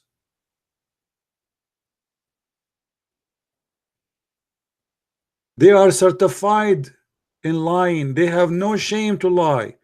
We just heard this woman saying that the Muslim women and Muslim men only will be heaven. One man, one woman. Look like this woman, she is locking her door in her, and she do not know that the whole world now knows that Islam believe in many women in heaven. Already in earth you have 4, you idiot. In heaven you will have 1.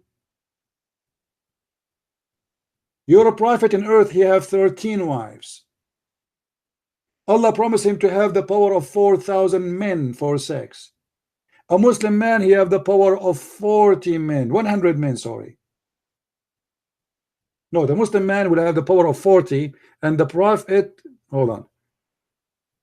Yeah, the Muslim man will have the power of 100, and then the Muhammad, he have the power of 40 of people of heaven, which means he will have a power of 4,000.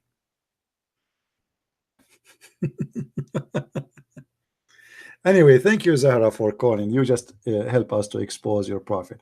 And you will notice always how fast they talk, so they will not give you a chance to get them busted.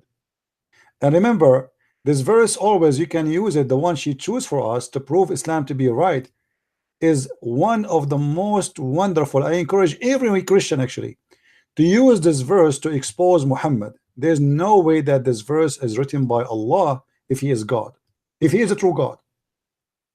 There's no way God will say such a stupid silly stuff, which is a contradiction for what happened even later. All those he said to them, I worship not, and you worship not what I worship. Later they worship what he worship, and he himself, he worship what they worship, and he bowed down to what they worship, and they bow down to what he worship. So it's a false prophecy of a false prophet, proving an empty word of an author. He's trying to make Arabian music, saying nothing there. It's the same as many Arabian songs we hear in TV. There's nothing there. It's just a guy repeating the same thing.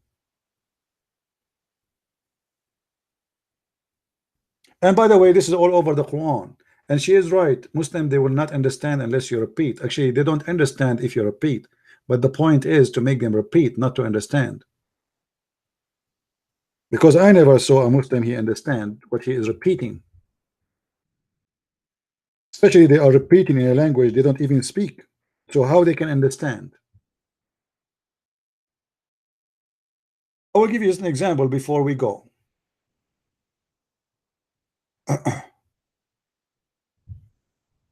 The Quran is full of example of repeating, which is a failure in the Arabic. You see, in Arabic, if you are a poetry man, if you are a person who is making poetry, and you repeat the same sentence all over, that means your poetry is rejected. You go ask anyone who is he study Arabic. If you repeat the same thing, it's mean you have nothing to do with Arabic.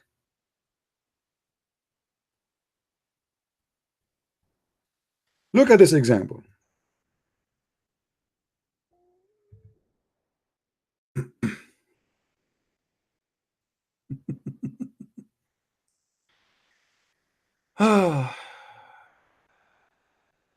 Look at this, guys. Do you see how many times he repeat? Is that the verse is the same as this verse?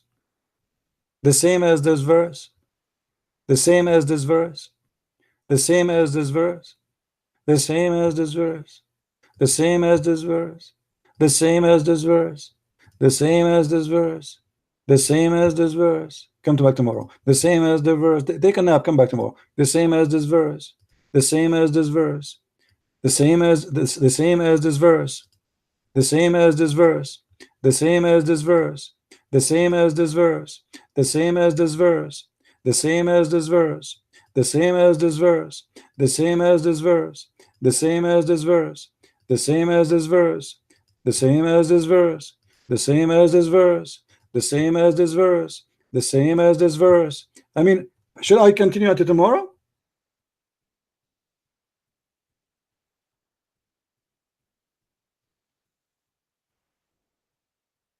And this what make the Quran translation is very easy. I translate one verse and I post it all over. This chapter will be the easiest for me to translate. Actually, already I did.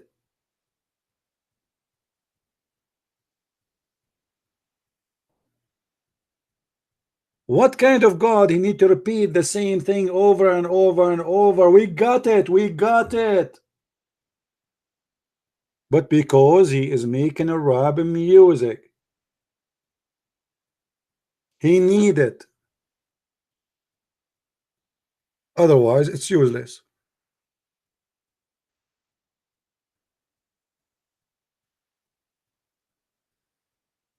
Which is that of a favor of the Lord you deny? Which of the favor of your Lord you deny? Which of the favor of the Lord you deny? Which of the death of the you deny? And she said to us, because a human being, he will not learn unless we repeat. Why? What they call that bird? What they call him, the bird who speak?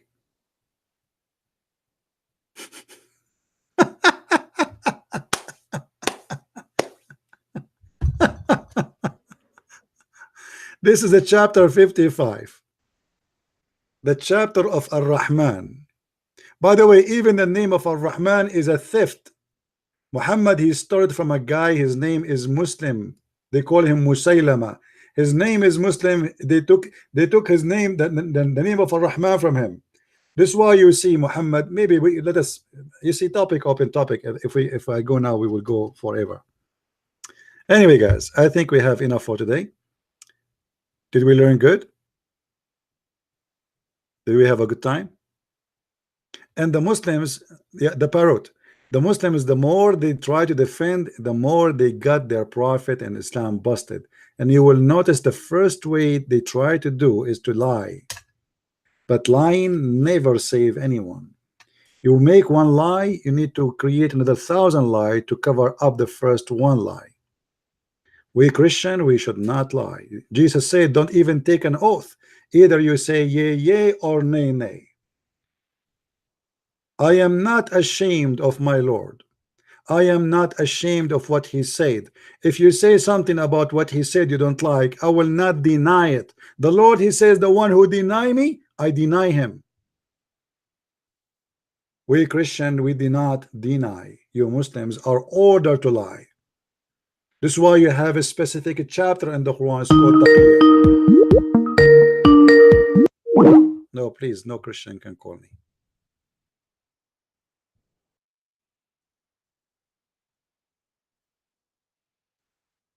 No Christians. Any Christian want to call me before asking for a request first, I will ban you from my Skype. You have to ask me first, can I call? And this person, I just deleted him right away from my Skype.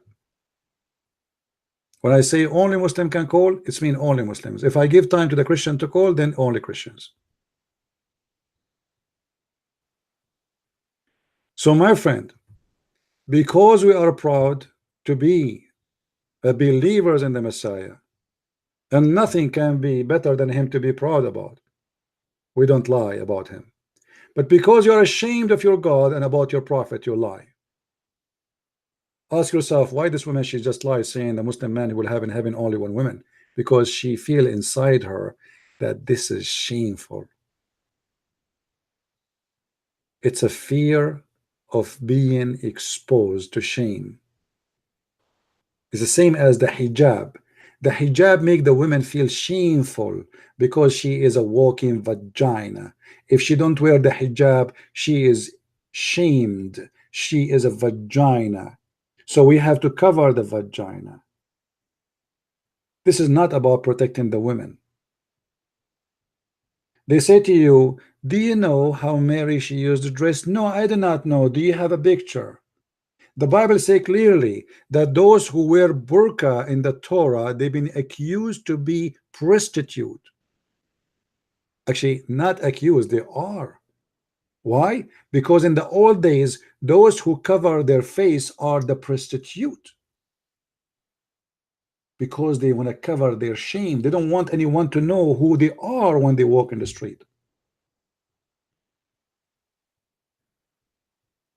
In the old day, women, they cover their hair because life is different. Dust, garbage. I mean, if you go in the street, imagine if you live in Texas just 50 years ago, or let us say 100 years ago, before we have road like now, how much dust you would have in your hair. This is nothing have to do with the women having honor or not. The honor of the women is her hair. She is covered by God himself. She is covered already. She is born with a cover. What about God? He created the women with burqa. Shouldn't he do it? I forgot. The Quran, he sent burqa, but the Muslims hide it. The Quran says that we send on them rish.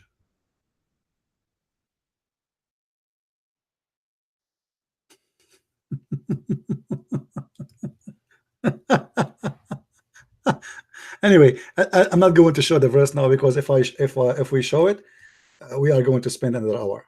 So we better not to do that.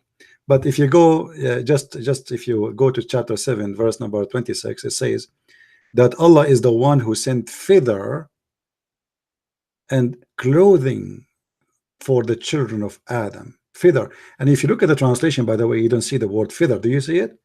They took it off. In Arabic it says libasan yuwari sawatukum warishan, warishan, and a feather. So even the underwear of the Muslimah is sent by Allah. The madness of Islam. It's Allah who sent the clothes. It's not made in China. It's not made in Taiwan as you think. It's coming from Allah. And this is a true story. And with this, I want to say thank you for being here. Don't forget to download our videos, share them around, and until we see you soon again. Christ is Lord, Islam is false, and see you soon. Take care and bye-bye.